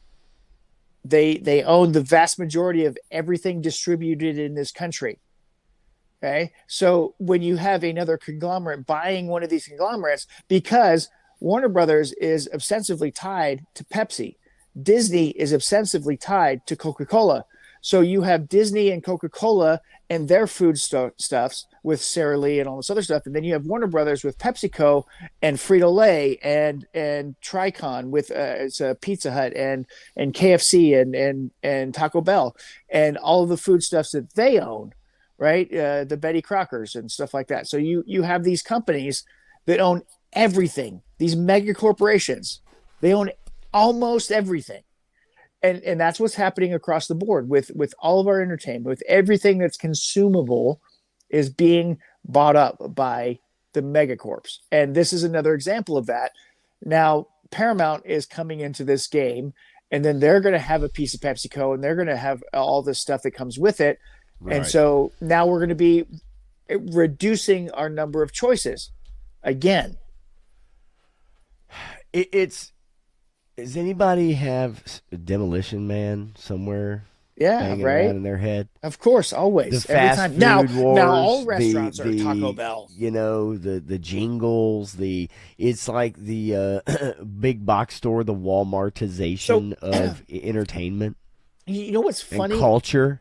about that movie is that movie came out before the lawsuit that forced PepsiCo to split up into Tricon, PepsiCo, and Frito Lay, so that their food stores. That movie came out before that happened, before Oh, Tricon was created, and PepsiCo had to divest what themselves. was that? 93, So I think it was 94. 96, wasn't it, for I, Demolition Man? Because man, it wasn't until like I think 98 is when Tricon it's had to be formed. somewhere right in Yeah, 95 ish. yeah, You know, and that's when PepsiCo had to actually split off Taco Bell, Taco Bell, KFC, and Pizza Hut, and say that they're not a part of our company anymore, right. but clearly they're still a part of PepsiCo. Now, So see that it's that's just it. I know it's a name game. it sounds like a bunch of whatever, right? Yeah. If you're not really paying attention to it, looking at it, it's kind of like, okay, why do I care about this? Well, Right? and And then what's in it for me? Why should I give a shit about this? and Right? don't Why should forget. the average person care who owns Well, Warner Brothers? don't forget that AT&T owns Warner Brothers. Yeah. So he says your Apple phone providers, AT&T, own Warner Brothers. So I think there's a lot of reasons why I think a lot of people should care. Woody kind of hits it. It's Costco from Idiocracy. It's because it in the is. future, literally, it is the the barrier to entry for creating art, at least on a higher marketable level, as far as a higher level of mass, like getting that out there to the masses, right? Like you can Yeah. have a YouTube channel and you can start a channel and people will tune in, and we talk about the authenticity part of it. But those are very low levels. Even the biggest YouTube streamers, right? Like not the biggest, but like some of the bigger ones are still only 1 million subs, 2 million subs. And in the grand scheme of things, that's not a lot of people Right. when you think about mass production. And so, to me, it really is like when you only have two or three companies who own most everything, not only in food and beverage, but in art, Yep. in creativity, then you can see how easy it is to influence a public and funnel them into your products consciously or subconsciously, right? Like it's and you don't think about it. You don't. It doesn't register, right? But even in when I said the barrier to entry is like, think of all the films and TV shows and music and other things that you've enjoyed throughout all these decades of your life and prior to that. And then literally think about Demolition Man and Yep. think about like it's, you know, it's highly just commercialized and the art is the back It's seat. done. Yeah. It's the back seat. And then the Crocs Idiocracy connection, right? Sure. Right. So now it's a catch-22, right? Because would Crocs have become so popular if they didn't include it in the movie? Or was it going to be popular anyway and they just were predictive of Right. it, buying up the stupidest thing they could possibly imagine to put it in their movie, and then it becomes one of the biggest things in the world? Or which came first, right? You can't predict that, but at the same time, they made the movie. They had a self-fulfilling prophecy where Crocs became the biggest thing because Idiocracy. It's Right. stupid. I mean, it's just it's interesting to me. Whether or not this goes through, I mean, who it is that ultimately, It because the will. bottom line, yeah, it will, because the bottom line is you have a company that's in trouble. Well, and you don't have a violation of monopoly laws. Now, if they Right. change the monopoly laws, then it will become a problem. But honestly, if it, and I said this from before, but if Paramount wins this negotiation, there are going to be far less barriers for that to happen than if Netflix does, because Netflix is so big that that there's going to be conflict. If Paramount's small enough that it can slip under the radar for some of those conflicts. So, Right. and that's why I always thought that Paramount would probably win this war ultimately when it came down to it. And if the shareholders have anything to say about it, if they're going to get $30 a share versus $27 a share, they're going to pick $30 a share. 100%. Right. Yeah. I mean, that just makes sense. And, and from an investor standpoint anyway. And that's really ultimately with a lot of these companies about, pleasing your investors, because without them, you really don't have shit. You have to have people, right, who funnel this money in. I mean, and prop the company up. It is funny. Eventually you wouldn't be able to even boycott anybody because it's all going to be owned by the same people. That's the really, point. truly, in the future. I mean, and I say in the future, and it sounds so goofy to say that, but when we think about it, we've watched it happen before our very eyes. We've watched it happen, especially with our culture entertainment aspect, let alone with other business, right? We've watched it happen, right? Companies get swallowed up. I've watched it in the beer industry where you have a successful company that comes out, they're making great beer, InBev / Anheuser-Busch buys them up because they don't want the competition. So they go in and they, either take over or they just make them an offer they can't refuse. And, if I was a small business owner and somebody offered me $250 million, then I'd probably retire myself. I get it, but we see it all the time. But it's literally happening. It's just for the arts and for entertainment, for culture, because culture is downstream from politics. It is. And once you could say it's downstream from mainstream, right? Sure. Politics, yeah. I mean, I feel like, once you start getting into that area of control, then your creativity is stifled, the ability to have a different voice is stifled, right? And then everything you get becomes just a machine of the same shit, churning out the same. We're already seeing that now. So here's the progression, right? We've got 3 companies that have the majority, right? As soon as it gets to 2 companies, then we're really screwed, because it's not even just a 50-50 choice for the most part, because then when it comes down to 2, then the state comes in and the state takes over both of them. And then the state rules it so that there's only one place to go, and that's the state. Yeah, I don't think any of us really want that No, to happen. None of us want that. It wouldn't surprise me, though, in the future if we did have a president who drove a monster truck and we put people in an arena. President Camacho. A Running Man TV show would not surprise me in the future. The bloodlust is real, folks. Look, there's a reason science fiction is the way it is and why it's so fascinating, because it is warning us about future problems that may happen at some point.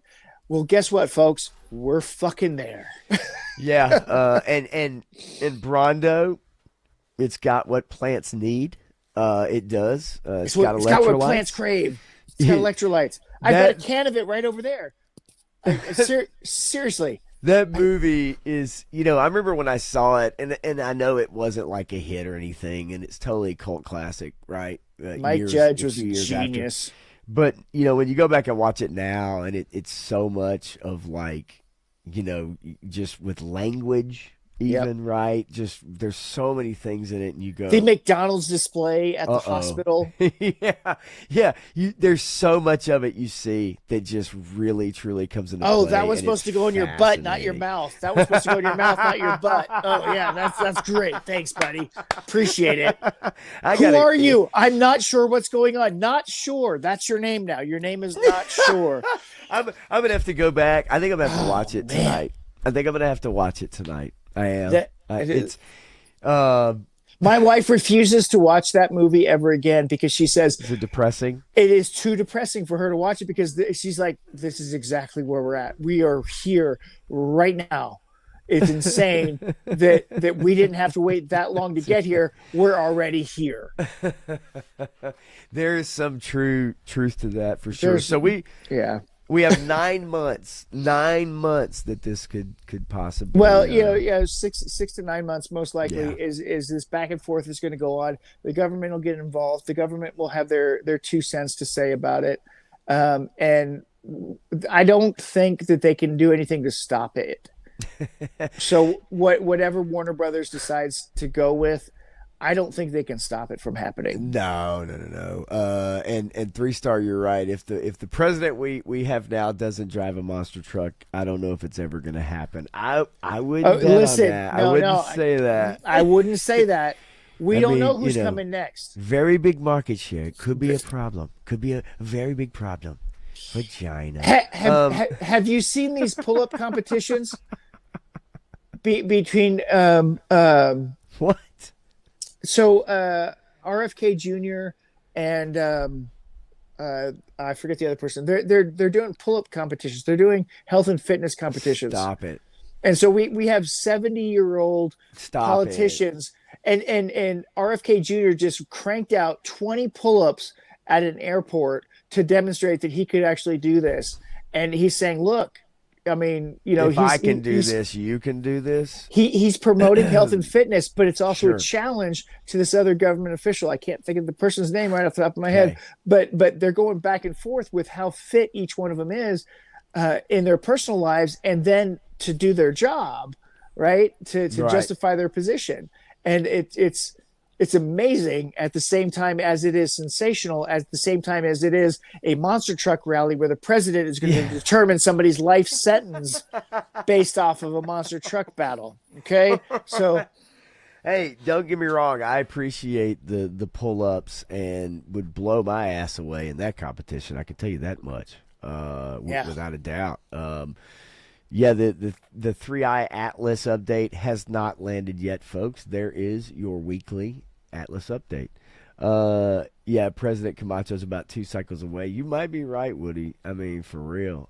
you know what? When Terry Crews puts Is it on a Nancy wig, Pelosi and pull-ups? Stop me. Stop it. That can't be correct. There's Clint- no way. Nancy Pelosi is right on the edge of She going to barely prison. pull herself up out of the chair. I mean, she's a skeleton, right? I mean, she's almost as bad as Ariana Grande. Oh, no. Can anybody be that bad? I'll tell you something, though, that I noticed. Yeah, Jet Man, what's going on, man? Hope the stream was fantastic. Yeah, you are 100% right about that, Woody. It's a sad state of affairs. I think that's where we need term limits, I think, and that's something. I was talking with a person just recently who is on a different political spectrum than I am, but we have great conversations all the time. Okay. And he's all for term limits, and I said I've been saying this for 20 years. And then I go into some of the long-term politicians and the damage that they've done, and he says, "You might be changing my mind on things." He's joking, of course, but at the same time, there's a bit of truth to it, is because if people understood all of the facts and the truths and the actual numbers of the things that have happened in the past, they would have a different opinion of it. But people have such short-term memories that they forget all this stuff. Man, the short-term memory, I bring that shit up all the time when it comes to sports, okay, when it comes to a lot of things. But sports is one of them. I bring it up because fans have a short-term memory. They forget a lot of stuff. And we live in the moment. But Woody hits it here, and that's something for me that I think the being in touch, with what's going on. Is there value and wisdom? Yes, but we've heard these people talk. We've heard these people speak for us. The average age of a congressman is like 78 years old, and it does not coincide with the average age of the country. And That's right. These numbers should always kind of match. And that is a big problem. I don't give a shit what side of the fence you're on. That is a problem. Because you know what also is a problem? Is that you have somebody that suddenly gets into politics after having $1,500 in their bank account or less, now they're worth $3.4 million. Yes, again, doesn't matter what side. That is a problem, and that's called insider trading, and it's called government contracts, and it's called, knowing what's coming 3 years from now or whatever. And that's when you get your Nancy Pelosi's and Robert You're KKK correct. Birds, who died in office at over 100 years old, Yes. after being a Grand Kleagle of the KKK. Yeah, no, it is, but again, the short-term memory loss thing, and it's fascinating. It truly Yeah. is. But yeah, I agree with you, Woody there, especially, and Graf. Yeah, I'm assuming it's taxpayer paid. It's just throwing it out there, right? I mean, those pound puppies, those sweater puppies, those lungworts, probably taxpayer funded. If I had No, to guess. well, so private donors, right? So they get the backing Oh, of that's right. private donors, such as major corporations that are giving them money. And you see this all the time. That's how you get elected. You cannot get elected No, yeah, without being a millionaire. yes, You 100%. cannot get elected unless you have more than $1 Not million in your war chest. not in not in that arena at a No, local, not even in local local. government. I mean, okay, Metro Council, yeah, okay, yeah. yes, but But once you start climbing the ladder, no, it if you takes get a to lot of state, money. if you get to state representation, Hmm. you're talking millions of dollars. A And if good you, and friend of mine, his mother was a state representative here in Tennessee. I talked Yep. quite a bit to her, and and and if you get to um, federal, then you're talking tens to hundreds of millions. yes, which is hard to wrap your head around. Yeah. Shane is here, made it, so we can start over. Well, What's let's up? rewind the stream, ladies and gentlemen. Give me 10 minutes to hit the rewind button. And Grass is, yeah, right, needs Sweeney in government. You're absolutely Absolutely. right. Yep, give it Absolutely. all day long. And I got to tell you, I've gone back and looked at those pictures of her in that dress from that Power Women's Conference or whatever. I mean, it's not even fair. Like, I it's mean, not fair. It is was she wearing like ridiculous. was she wearing It's the sheer blue, like silvery Okay, dress. okay. You I know was the gonna one I'm talking Well, about. no. So hey, I was gonna say, is it like Clark Griswold's wife in her Christmas Eve dress? Oh, wow. I mean, come on, Good pull, man. come on. Good pull. Let's see quickly. I will share this image for all of you out there because you deserve to have this image shared. Okay, you do. Let's see here. And now we summon Ronnie Trickshot. I know, right? He's gonna show up. I hope It is. so. I got It something is. for him. It is worth sharing. This is the image I'm talking about. This Yeah, is look at not fair. Not fair at all. It's just not. No. Like, I'm sorry. That is the hourglass you're looking for. And by the way, Nicole Hourglass? Scherzinger What or whatever she's hourglass? called. Well, I'm talking about in the middle. I'm not talking about your girl over there. No, you let's- zoomed into the right part. You didn't even. Yeah. We need to get Wanda Sykes out of this picture. There we go. These two right here, all day, ladies and gentlemen. Look at But this one in particular, hello. I mean, Yeah. there's no pasties under there. That's unbelievable, dude. Truly unfucking believable. Thank you. You're welcome. So how do you even go on from that? Okay, I'm going You're welcome. I was going to say I'm surprised Ronnie did not show up. But I did. There was one thing I did want to bring up, and I think this is a terrible, terrible idea. All right. Netflix says to expect shorter WB film theatrical windows before streaming. That means that they will not have movies out in theaters for a longer run before bringing it to streaming because they want to have movies meet the audience where they are quicker. And that is terrible for movie theaters. That's a death nail for movie theaters.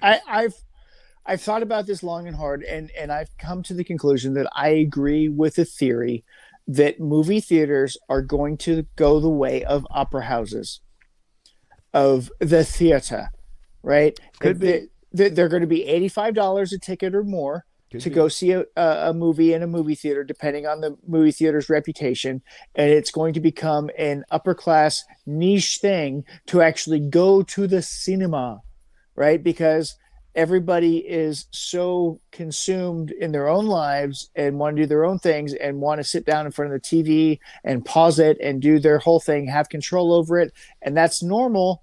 That's what we've become used to. And with streaming services, it's become more prevalent. Yeah. And movie theaters are done. I mean, the you vast might be majority just of them right. It's are just going to be over. gone. Yeah. And Netflix sees the light on this and they say, look, this is the way things are going. And this is because before the streaming wars started, they were over. And no one realized this. No one realized this. And me and many other people have said this from 2016 on. The streaming wars are coming, but they're already over. Netflix has won the streaming wars. Look, and to me, and that's pretty obvious. And that Amazon that's the case. doesn't care. So Amazon is going to be the distributor of the streaming services because Amazon's going to become the new cable company because they already do. Through Amazon, you can purchase all the other streaming apps. Right? Yeah, that's true. Yeah. And if they start offering a different rate than you can individually, then everybody's going to go through Amazon. And then Amazon is going to take over the streaming market. And then their biggest competition will always be Netflix because Netflix has always been on top. It's always been Netflix, Amazon, and then the rest. And usually it goes HBO Max and then Disney Plus and then the rest. Except for Tubi sneaks in there too. Yeah, but I mean, ultimately for movies, look, I fully understand if that's going to become more of a a prime, more expensive thing. If you're going to go see a movie, but you're talking about like literally the upending of a model, and don't get me wrong, I understand it's there, but the upending of a model that worked because it's not just like the theaters. Yeah. It's not just the studios. It's like there's a lot of jobs involved, right? With the maintenance or construction of theaters, the workers that have to work them. There's a lot of theaters, in America in particular. And so there's a lot that comes with it. Not just, hey, we're just not, going to put movies out for long or movie theaters are going to die. Like there's a lot more attached to it than just cut and dried kind of thing, right? But as with a lot of industries, if it ends, if it is what it is, then that's that, right? I understand. I just don't like this thing of like, you have to give movies, even at least right now, still while we have them, time to be in a theater, right? Like you can't put a movie out for 3 weeks. Yeah. And then rush it to streaming just because it gets lost in the shuffle.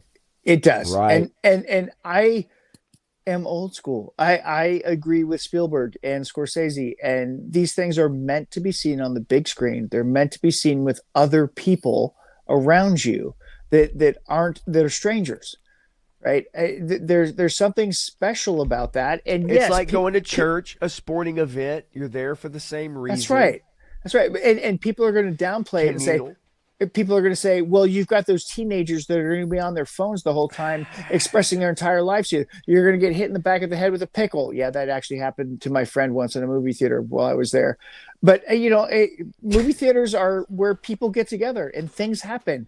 And that's part of the experience. And I think it makes it even more magical when you can share that experience with people in person. And you lose a human touch when you do that. But unfortunately, the way the world is going and the way the world has been going, we are going to lose that opportunity and it will become something only for the elite. Well, only I also for think the rich. people are running away from opportunities like that. People are staying in more. They don't know who their neighbors are. They don't go to church. They don't, you know what I mean? Like it's like people are more insular than ever before. Yep. And even when people go to concerts now, they don't even watch the fucking music. They record the fucking music through their phone and they watch their phone. They watch the concert through their phone. You know what I Yeah. mean? Like it's So so depressing. wacko. It's actually depressing to me. And Oh, people get on to me all the time. Well, why didn't you take more pictures, or why didn't you take more videos of something? I said, because I was there experiencing the moment. That's why. yeah, it's an interesting thing, but people have been moving away from it. Woody, have a good night, man. I know you'll catch the replay, and I know you'll leave a comment. And for that, I appreciate it, brother. Have a good night, buddy. Yeah, and then you have Stu for Lunch. His worst part of my local theater is making eye contact with the other guys in trench coats. It is Well, what it it is, depends. Stu. And It depends on the theaters you go to. I mean, if you go to Pee Wee hey, Herman's theaters, you get that kind of thing. I get it. sometimes that eye contact is that magic moment, Stu. I mean, it could be something That special. could move on to something that has deeper meaning and connection for you. You never know. Definitely deeper. Whoa. Graf also, says, look, spend $50 on G.I. Joe instead of the movies. I get it. I mean, I do. But it is something I think that we have been moving away from Yeah. overall as a society, right? We Yeah. are No, more I agree with insular you. and streaming and just being in your home. You can get the same experience. You have a surround sound. You have a 70-inch TV or bigger TV. You don't have to. What can the theater offer you So that you can't get at home other than the communal experience of experiencing something together, like going to a sporting event or going to church or going to a concert or something like that? so this is my big pushback against all of it, and it comes down to this is exactly what social media has done to us. Social media has given us the false impression that we're engaging with a community when we engage online digitally, and it is nowhere near the same as engaging in person. And this is why everybody's begging me to come to Joe Fest and begging to have me there in person so that we can have real physical social interaction, because that means so much more than the digital representation of what's going Right. on. Right. Yeah. And the same thing goes across all social media. We've been so entrenched in this, and it has warped our perspective on what human interaction is. And so, therefore, it has changed the societal expectation of social interaction into what has been social media. And this is why we get these crazy nut jobs that are committing violence all over the place, all over the globe right now, because of social media influences, because of the news media, because of YouTube videos, because of Sure. whatever. They're engaged in violent behavior based off of this social media presence that is so disconnected from reality. But don't you think it was all because of Grand Theft Auto in 1999, Matthew? Don't No. you remember that the kids were going to go out and commit violent acts because of Grand Theft Auto, the I video know game? because I thought that was because of Contra in off the Nintendo. I thought that was because of the violent nature of Ninja Gaiden. I Marvel thought Alliance? more, you've got incredibly violent games that have always been around. Oh, Resident Evil, there's so much blood and zombies, right? And Road Rage? Come on. now, from one perspective, I understand it, because people who get absorbed in those video games tend to get violent when they have to separate from the video game, because they're so engaged in the video game. Then you try to take Yeah. them away from it, they're like, don't take it away from me, and they get nasty. And so you see that side of it, but ultimately in actual social interactions it's different. And video games Well, weren't the problem. It was how the parents were raising their no, kids, I'm with obviously. you. And one video game property that definitely wasn't the problem. As a matter of fact, for a lot of young males, it was not a problem. It was a bonus. It was a positive. It was a national sensation. The Sophie Turner, Phoebe Waller-Bridge Tomb Raider series is aiming to reinvent the franchise on a massive scale, folks. Yes, it is happening. It didn't get left behind.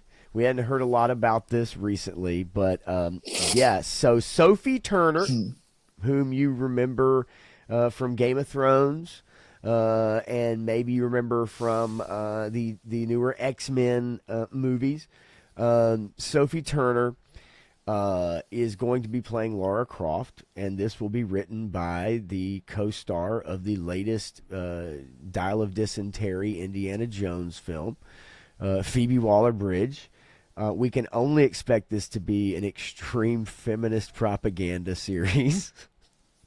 I don't know how else to say it. And a lot of people say, well, the video game series was, it was a feminist, wet dream. She was a strong, independent woman who went on adventures. I think we all know better. I think we all know that character embodied something that made sense to us. And a lot of the iterations of Lara Croft recently don't make sense to us. Look, right? I mean, let's think about this for a second. Okay. I mean, the first iteration of the game had Madonna's upper half from her videos in the 80s, and her lower half was Daisy Dukes from the Dukes of Hazzard, right? So, and then she had guns, and she went tomb raiding like Indiana Jones. She had a long ponytail that you could pull on. There was all kinds of things that were male fantasy things, right? Right. And you have a good story, but you also have this appeal. The big guns. That's right, Stu, for lunch. Absolutely. And so Tomb Raider has always been based on this Indiana Jones female perspective. I get that, but it was different because she was a sexy female. On top of it, it worked for a reason. Let's not kid ourselves. It worked for a reason, and that was okay. Right, and that's okay. It had its audience. And that's what the audience should be. And now that you're trying to change the audience, you're losing the audience that you had. And this is the problem with modern media as they try to expand influence by cutting off the initial audience. And that's the problem is you have to... No, this is you're right. This is a direct... that is the audience they do not want for this show. Right. And 3-star, I'm not saying Sophie Turner can't pull it off, but she's not a good actress for one. She's just not. But even if she does, I don't know if you saw the recent animation. Did you catch any of that recent Tomb Raider animated series that came out recently, like last year or earlier this year? It was last year. Yeah, no, I mean, you're right. It is everything you expect a modern interpretation for a modern audience of a show to be. And I have no doubt this also will be a modern interpretation of this character for the mythical modern audience. Yeah. I have no doubt about it. I don't think Sophie Turner can have the physicality necessary for Tomb Raider to run, jump, grab cliffs, pull herself up, and do all the action stuff. So that's all going to have to be CGI or stunt woman, which you'll be able to tell that is not Sophie Turner when they do that, right? And I don't think she has the physicality to be Lara Croft in the way that would be palatable. But I mean, I'm not saying that they want palatable. But I'm not saying Angelina Jolie was like she had some action roles, right? And in those movies, it was like, okay, yeah, she worked. That was fine for me, especially the first one. I didn't care for the subsequent films, but nonetheless, she still had enough physicality, and flexibility to pull it off. I don't know that Sophie Turner actually has that ability. And the other part too, we have to remember, Phoebe Waller-Bridge, okay, in Dial of Destiny, and. Look, anything that she's been in. I mean, she made one movie that hit a niche market and people took off with her, but she has nothing to offer most of the world because of her narrow mindset on things. Yeah, it's just, I didn't know if this show was going to be coming. Look, Phoebe Waller-Bridge got a lot of money and has made nothing since getting all that money. Was that from, was it Amazon that gave her all that money to produce something, to make something, and she's yet to actually come out with anything? Yeah. A lot of people started getting big deals like that. But nonetheless, I just feel like the Duffer Brothers are about to get one of those, and they won't be able to reproduce anything when they get to Paramount. And she did Fleabag, but like... That was the only one, and that was such a niche market that Yeah, it worked for Amazon. that.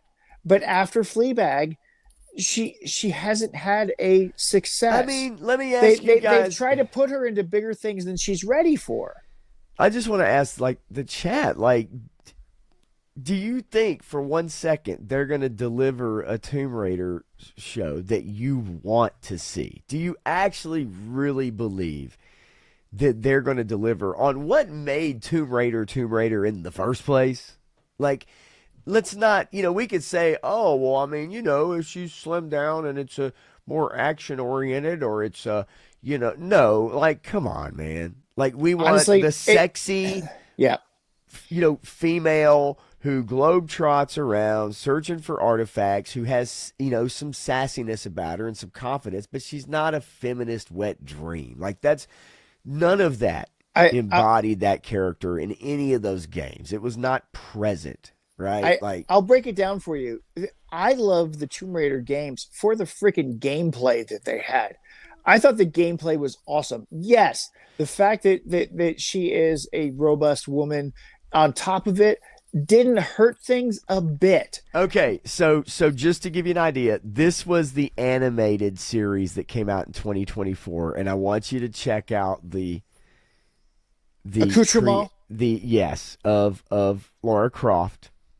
Okay, and then go back to the game, and yes, the graphics are what they are, but if you just go back to this screenshot from one of the games, okay, and you go to this newer, updated, modern audience Laura Croft, we know what we're getting. Yeah. Like, we And know.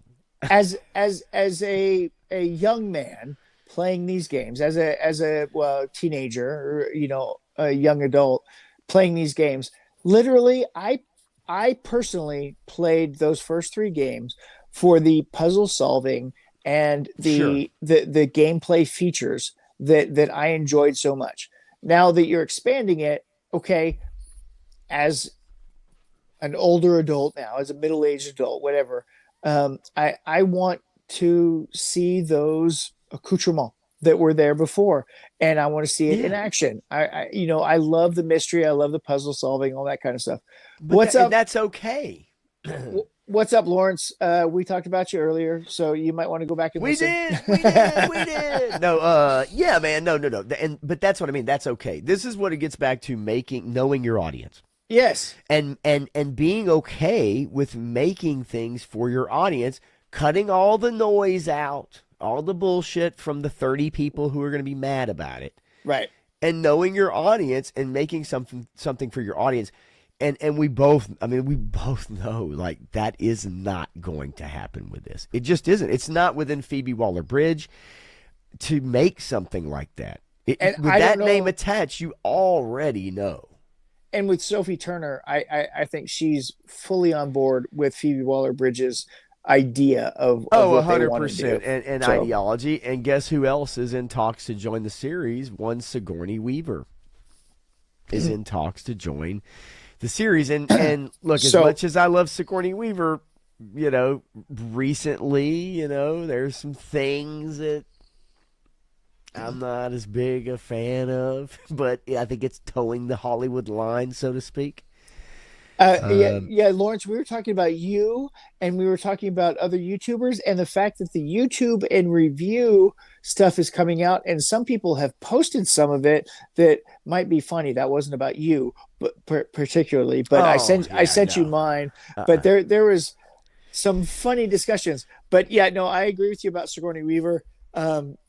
Listening to her current retrospective interviews on aliens and other Ye- things that she's done has been eye-opening as to deep down who she has become, not Okay. necessarily who she was at the time she made those things. Right. So, and all on board with again, I just, it's about knowing your audience, and I think this is going to be a huge miss. The animated series was a huge miss. As a matter of fact, multiple scenes in it, because I watched multiple scenes. That shows you I didn't watch multiple episodes. I watched multiple scenes which were preaching to the men preaching to the audience about certain things. It can be exactly what you'd expect it to be. It was strong woman. Yeah. It was very meek guy, buddy, co-star slash partner. I mean, men in a lot of things nowadays are portrayed as very dumb and ignorant and goofy and klutzy and, not able to handle things. And the women are portrayed as being the all-knowing, all-seeing, able to handle every situation. And that series was no different. However, also in that animated series, she cried a lot. Like every episode, she cried. Yeah. Almost every episode, they had a crying scene. Yeah. With her in it, and that was also something people did not want to see. No, like it was so far removed from the character, it made no sense. I think that Sigourney. I don't know that she's gone full Hamill. No, I wouldn't say that, no. but she has a retrospective. It is what you can expect. It has a retrospective perspective on things that may not be what she actually thought at the time, but also it may have been. I mean, she has never been one to use firearms or guns or wanted to be a part of that world, but she was part of Aliens, and so she's always had that kind of ideology, and that's whatever. That's just who she is. But later in life, her acting hasn't gotten better. And so the more preachy she gets, the worse she gets in her performances. You also hit that on the head. I can't remember the last thing I saw her in where I was like, oh, hell yeah. Right. And she's in the new Mando and Grogu movie coming out next year too, and I don't know what the hell they're going to do with her there. Whatever. Look, Clint, get out.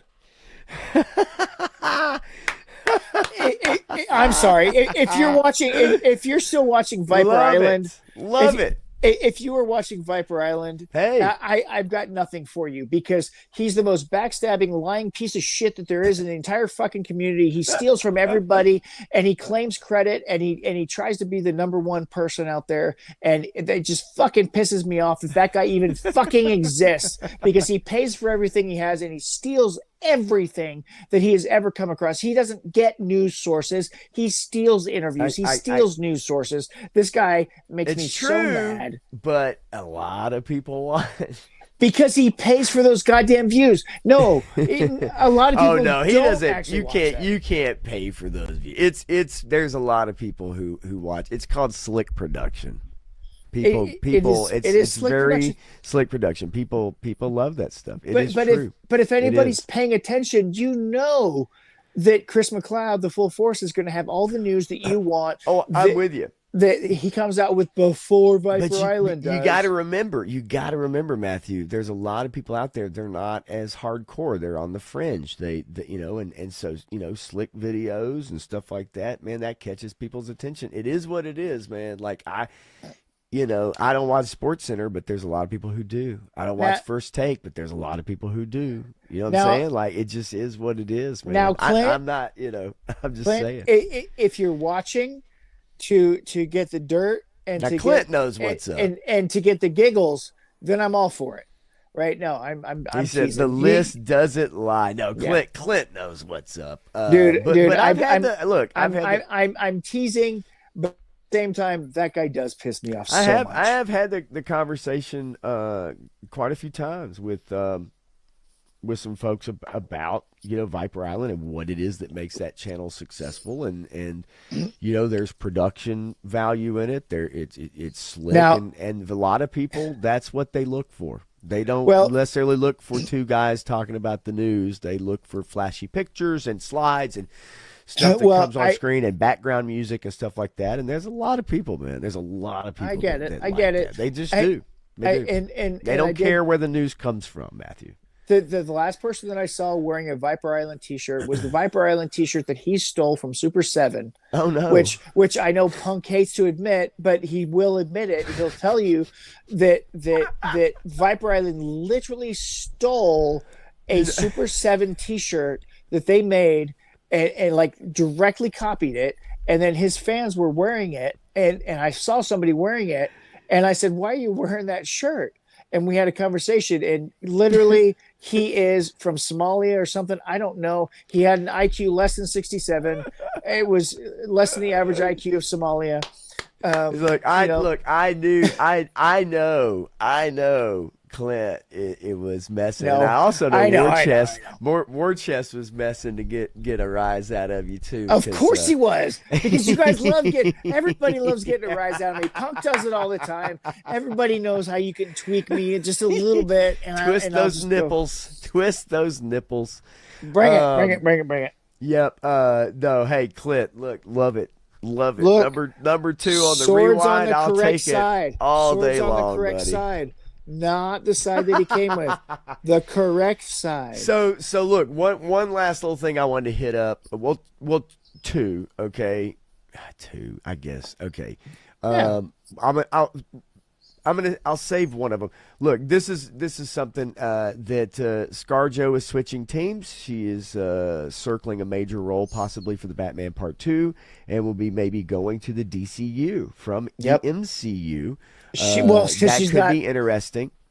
She won't be allowed back in the Oh, MCU because of no. all that stuff that went down. She's never coming back to the Now, MCU. Andrea Beaumont, or Andrea, however you want to pronounce it, Beaumont, in the Batman 2 could be. That's kind of the rumor that's out there right now. I got no problem with that. I got no problem with that at all. Hey, if she plays that character, I think that'd be really interesting. If they Um, decide to go Mask of the Phantasm with this, because everybody sure. lists Mask of the Phantasm as the best Batman movie that's ever been made because it's the only one where he's I actually a mean, look, I'm detective. And I'm I'm down. I got no problem with her in that, and I got no problem with the Batman too. And I hope it gets made, and I hope that Matt Reeves is healthy, and I hope that he makes the best movie he possibly can. yeah, as long as they Uh, don't go third act of the I, Batman, I'm with you you. know, I'm with you. I thought that was way too much with the first one, and didn't need that extended third act. But it definitely I got me sitting there going, "Is this going to end?" Like I thought we already ended. But let's see here. Punk says, let's see. I'm not sure how my channel could be on anyone's top 10. I was told only 7 people were watching. Yeah, well, that's not true, and I know you're joking.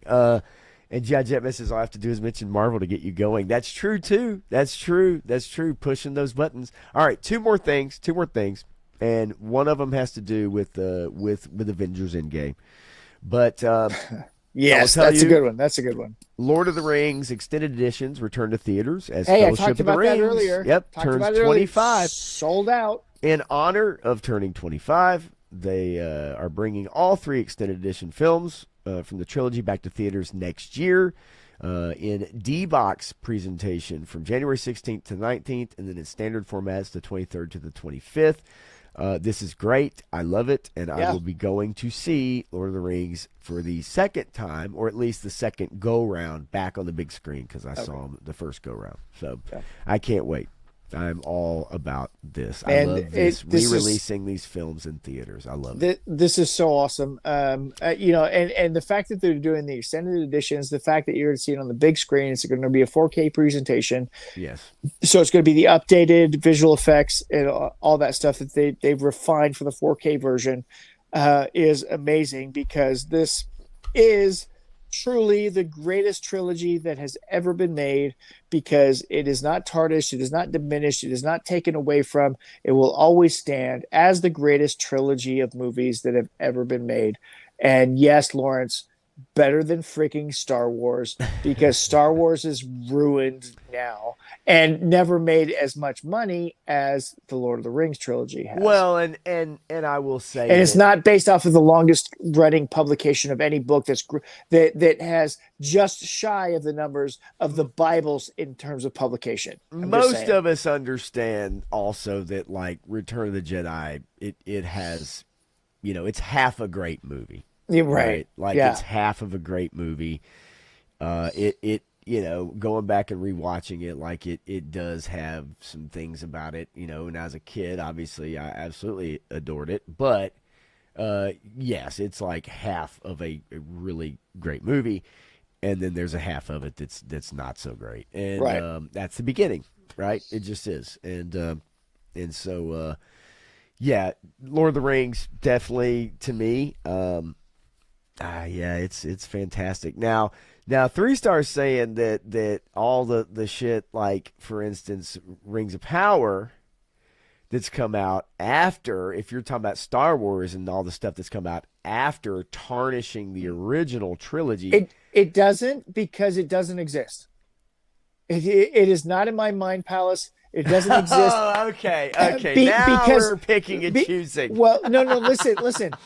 Because it has no connection to anything that happened in those movies. Because it has no connection to Tolkien whatsoever.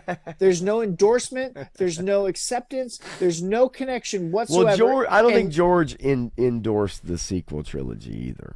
He did not, but he did make the sequel trilogy, which was a part of it, which also degrades the a little bit. Trilogy, yes, which also degrades a little bit of the original trilogy. But I would say the case, Hobbit films take away from the Lord of the Rings. Yeah, and you can't argue with that. You can't. You know I'm right. I as much as I like them, they're not great, but no, they're not. The first movie was actually really good in my opinion of the Hobbits, but after that it went downhill. Yeah, I mean it is true. I mean, but nonetheless, we can save that argument for another day.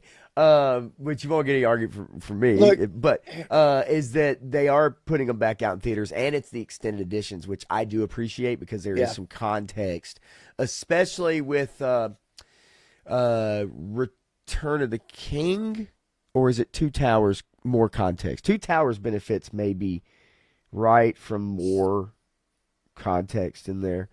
But nonetheless, so I'm all about this. I love it when they're going back, putting Back to the Future and Star Wars, whatever. Put them all back in. Put Jaws, everything. Put it all back in. So I don't give a shit. Just let me put this in context for a minute here. Okay. Lord of the Rings is the most published book in the world besides the Bible. Okay, you have the Bible, and then you have Lord of the Rings. Right. Okay, that's number one. Number two, you've got a trilogy of movies with the extended editions that are immaculate. They are perfect. Okay. The Hobbit movies aren't great, but they still kind of add to the story a little bit. The sequel trilogy to Star Wars, the prequel trilogy to Star Wars. Okay, you can take or leave, but the sequel trilogy, and then all of the books that have been published after Disney's purchase of them have been utter shit. Okay, so you won't hear any argument from me pile over of that. Shit on top of Star Wars in terms of television productions, in terms of books that have been produced, and in terms of Lord of the Rings, you have one TV series that takes away from it. Right. A trilogy of movies that kind of take away from it. Okay, 3 But stars. in Star Wars, you've got so much more shit piled on top of it. No, I agree with you. This is a key point. So 3 star hasn't seen the extended, obviously. Oh. Because this comment tells me everything I need to know about that. Yeah. Right? Am I right? Yeah. Yeah. So that's why you need to go see these 3 star. Because yes, that right there, that comment, exactly that. I haven't seen the theatrical version since they were in theaters. The only version that I ever rewatch are the extended versions, because the extended versions are the only versions worth watching. Yes. The theatrical versions were what they were. They cut out so much, and Saruman, the actor, is so ingrained into this man is the basis for James Bond. This man knew Tolkien personally. Okay, he knew this shit backwards and forwards. He knew what was to happen, and in terms of what happens to him in the book versus what happens to him in the extended version of the movie is different. But he accepted it as a movie adaptation. And he filmed that scene where he dies in the extended version that they actually put in there, because he's like, okay, well, this actually kind of makes sense. The extended versions are amazing. Yeah, So no, you it's should definitely definitely worth watch seeing. those. Yeah, definitely worth seeing. I agree with you, and that's the only ones I have watched since Yeah. I went to the theaters to see the theatrical cut. Same way. And I Christopher love Lee them. had his second metal album when he was in his 90s. So, I mean, there's that Yeah, too. no, Not and only was he James Bond, but he made metal and music. it was a really it was strange, and for a lot of people, they're like, all right, what happened? Like, you know what I mean? And all you see is the two hobbits sitting outside smoking weed, right? And it's like, okay, are we going to get any closure on this? Are we going to? And there's nothing. And so, yeah, the extended scene editions definitely add context. Clint, Yeah. okay, watch the extended versions together at a family Christmas party and stream it on Switch. On Switch, okay, stream it on a Switch. All right, rock and roll. I actually fired up my Switch the other day. If that is in fact the Switch you're talking about, Clint, I fired it up the other day and played Super Metroid and Super Castlevania or Castlevania 4, and it is the superior Castlevania, and I won't take that back. All right, so look, last thing before we get out of here. Last thing. You meant Avengers. Twitch. He meant Twitch. Okay, cool. All right, I was gonna say. Avengers Endgame is gonna be re-released in 2026 ahead of Avengers Doomsday.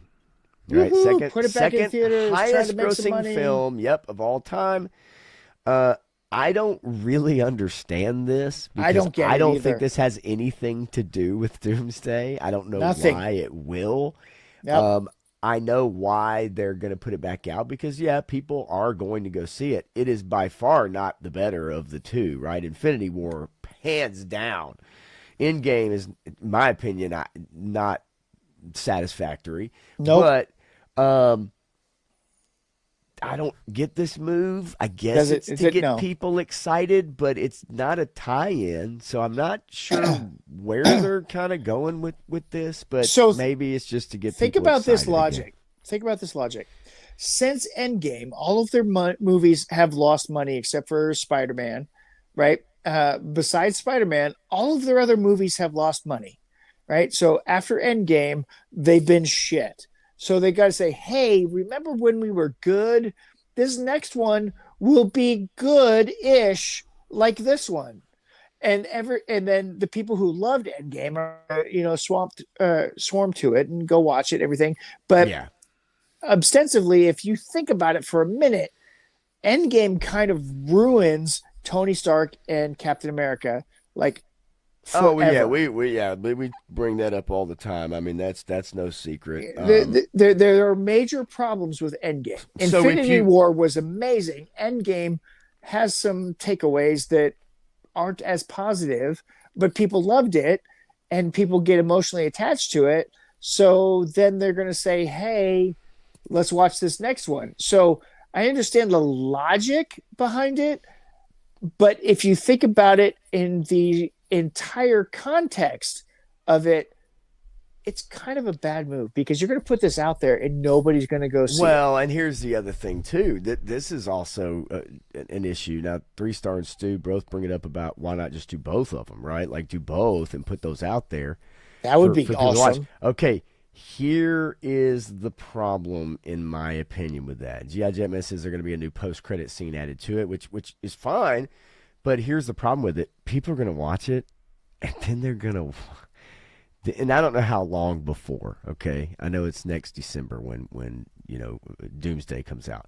My point is, they're going to watch Infinity War if they did do both. But let's say Yep. just Endgame, and then they're going to watch the new one, and they're going to go, man, this just doesn't stack up anymore. Nope. Right? Like, They've that's fallen the way so far. I see it going, is that people are going But to watch those previous ones and go, like, yeah, I can watch Cap catch that hammer all day. Right. Right? Which I love the play on the words. But that's what I mean, right? It's like, then they're going to watch Doomsday and they're going to go, wait, but the executives have this much confidence in Doomsday. no. Well, okay, so they're spending so much money. They have cognitive dissonance. They have agreed to say that this movie's going to be as good or comparable to Endgame because of everybody that they're bringing in, all the stuff they're bringing together. They're tying it all together to make it this great thing. But guess what? Phase 4 and 5 sucked ass, so nobody gives a shit That's what I about Phase mean. 4 and 5. And then you're gonna see the end of the Infinity No, War, and it's gonna be I'm with like, you. I'm damn with man, you. like that shit was so good. And then they're gonna see the new stuff, and they're gonna go. I'm with you. I mean, I think that's the unintended consequence of doing this. And you Yep. know, it could be. I mean, War Chest, like you know, I loved it. I loved going to theater to see those movies. It was such a fun time. Yeah. And Clint, you know, if popcorn buckets are the only thing that can save these movies, or the new one anyway. I mean, I don't know. I think the popcorn buckets came and went. I think it's over. Right? It had its little time. I It don't ain't think over it's- yet. I think it is. It I think ain't it over is. yet. It ain't over yet. I still Okay, seeing we them. shall People see. people are still selling those for big Oh, bucks. I'm not saying they're. Yeah, well, I don't know. Diminishing returns. I just think it's a fad, and all fads kind of fizzle out. But yeah, the Thanos story. But you know, Mark Ruffalo. Yeah, it's. You know, I don't know. And look, hey, Doomsday could be good, but again, and that's what I mean, right? Like, you know, well, in 3 stars, a little bit of different takes is if they show Endgame first, people will forget about all the trash between Endgame and the new one. They may. Yeah, that's but possible. That's possible. They may, but Doomsday has to be of that quality. It has to be. I don't It think has they to can be. make it that level of quality again. Their storytelling has been so bad for so long. I don't know that they know how to tell a good story anymore. Well, and if you go back and you watch those first, like, let's say just 10 movies across the board, right? As we got into the first Avengers film, and then, you know, a few sequels after that with the properties. Yeah, You can- G.I. you Joe, can- man, you think it's all good. So Well, you know, no, look, there was a distinct change, though, you could tell. There was. From It was Iron Man, dramatic. and then once you started getting up to where we started getting into Captain Marvel and shit, you could tell just from a narrative perspective, from how the characters acted, you could start to see our modern audience stuff start to creep in yeah. here and there a little bit, right? And they still had to finish up on a strong note, and yeah, they made money, and a lot of people went to see them. But I'm skeptical of any movie that has that many people in it. Yeah. And that is it's a too much. extremely difficult task to have that many characters and give them the time they deserve. And if they're not able to, then why have Gambit? Why have Professor like what to just kill them? I mean, what? Nobody's going to give a shit about that. You know, Yeah. it's not. You won't have that connection because you haven't spent years building this up. It's just going to be, you know, member berries. Yeah, it's too much. It's too That's many what I'm worried about. Yeah, it's too many A characters. lot of characters. It's too many characters, too many plot lines, too many threads that they have to try and weave together, and they can't do it in the amount of time that they have to tell a movie. Not in 2.5 hours, not in 3 hours. No. Like that's a lot of characters to try to maintain and get people to give a shit about. Even if you, again, member berries. I mean, I'm honestly that's what that's the vast only thing I can think of. That's the vast majority of what it's going to be, and it's how they think they're going to win the audience over is with J.J. Abrams' member berries. Yeah, I mean it's interesting. The Russo brothers though are the ones in charge, so we'll see. We'll see. Well, you know. so here's the hope, right? This is what corporate is basing their re-release of this and other things on. Is we got the Russo brothers back. We lost them, but we convinced them to come back because we gave them enough control to make this movie. And if they have agreed to this movie, it's either a shit ton of money or a shit ton of money, and they gave them control enough to make the decisions that they wanted to make, because Endgame forced decisions on them that they did not want to make, but they had to make these decisions because corporate told them you will not go forward with this movie unless you make this decision. You have to do this. You have to do X, Y, and Z. So they forced a creative hand. Now, if the Russo brothers have more creative control, I have a little more faith in it that it will be good. And so that's what they're betting on by re-releasing Endgame and saying, "Hey, remember how good we were? Right. Okay, watch this next one. It's made by the same people, so it can be as good as this." Well, we'll see. We'll see if it stacks up. I mean, we've got a Yeah. year to go, but the hype Yeah. train will get rolling next year, and we will be there to talk about it for sure. Hype train is So, real. yeah, man. So, I don't know about you, Matthew, but that's about all I got tonight. All right, man. You know, there's there's a lot more stories in there, but I think those are kind of the main ones to cover the bases tonight. Loving some Mega Man. Out of you, buddy. Okay, so let's see here. I'm assuming you've got some more picks coming up here on your Instagram. Oh for yeah. sure. Yep. So I've got some holiday stuff coming up. Got the end of the year review that will be in January because I'm going to wait till the full end of the year to make sure everything comes in before I start putting that stuff out there. But yeah, I've got my list of top 10 for the year and then top Beautiful. 10 classifieds for the year. So I've got two different lists. But yeah, holiday stuff coming up, a lot of cool stuff. Savage Crucible, G.I. Joe, all kinds of other lines that are mixing in there. So have fun, enjoy. Please check it out. I appreciate y'all. Absolutely, man. I will be on tomorrow night with my cousin on Sevens Wild on his channel, Three Star Draws channel, and most of you guys know that already. Tomorrow night at 8 Central, so yeah, man, we're gonna be going over. It's holiday themed, little GI Joe stream, a little holiday themed, and seeing what presents some characters might be bringing to put under the tree, and so yeah, man, we'll have some probably some funny pictures. I know Three Star's been hard at work. He's digging into the AI picture making stuff, which Oh can be a lot. no. I know it can be a lot of fun. I enjoy Yeah. fooling around with it for sure, just seeing what kind of goofy shit I can come up with. But and so we'll have that tomorrow night for you guys. So tune into that if you don't have anything going on tomorrow night on Three Star Draws channel. Sevens Wild, I'll be there hanging out with him, and we'll be cutting up, acting goofy as usual. And Correct so, side, correct side sword, correct side and direction for a sword. and yeah, man, I guess next Sunday, the Welcome to Derry season finale. Yeah, this penultimate episode was quite interesting. We'll see where they finish up with it and if they're going to try to do a season 2 or whatever. But anyway, okay, well, then I guess we will see y'all next Tuesday night. And then we'll figure out, Matthew, I guess, right before Christmas is usually a busy time. We would be on like 2 days before. So we may need to figure out, maybe what's going on with Christmas Yep.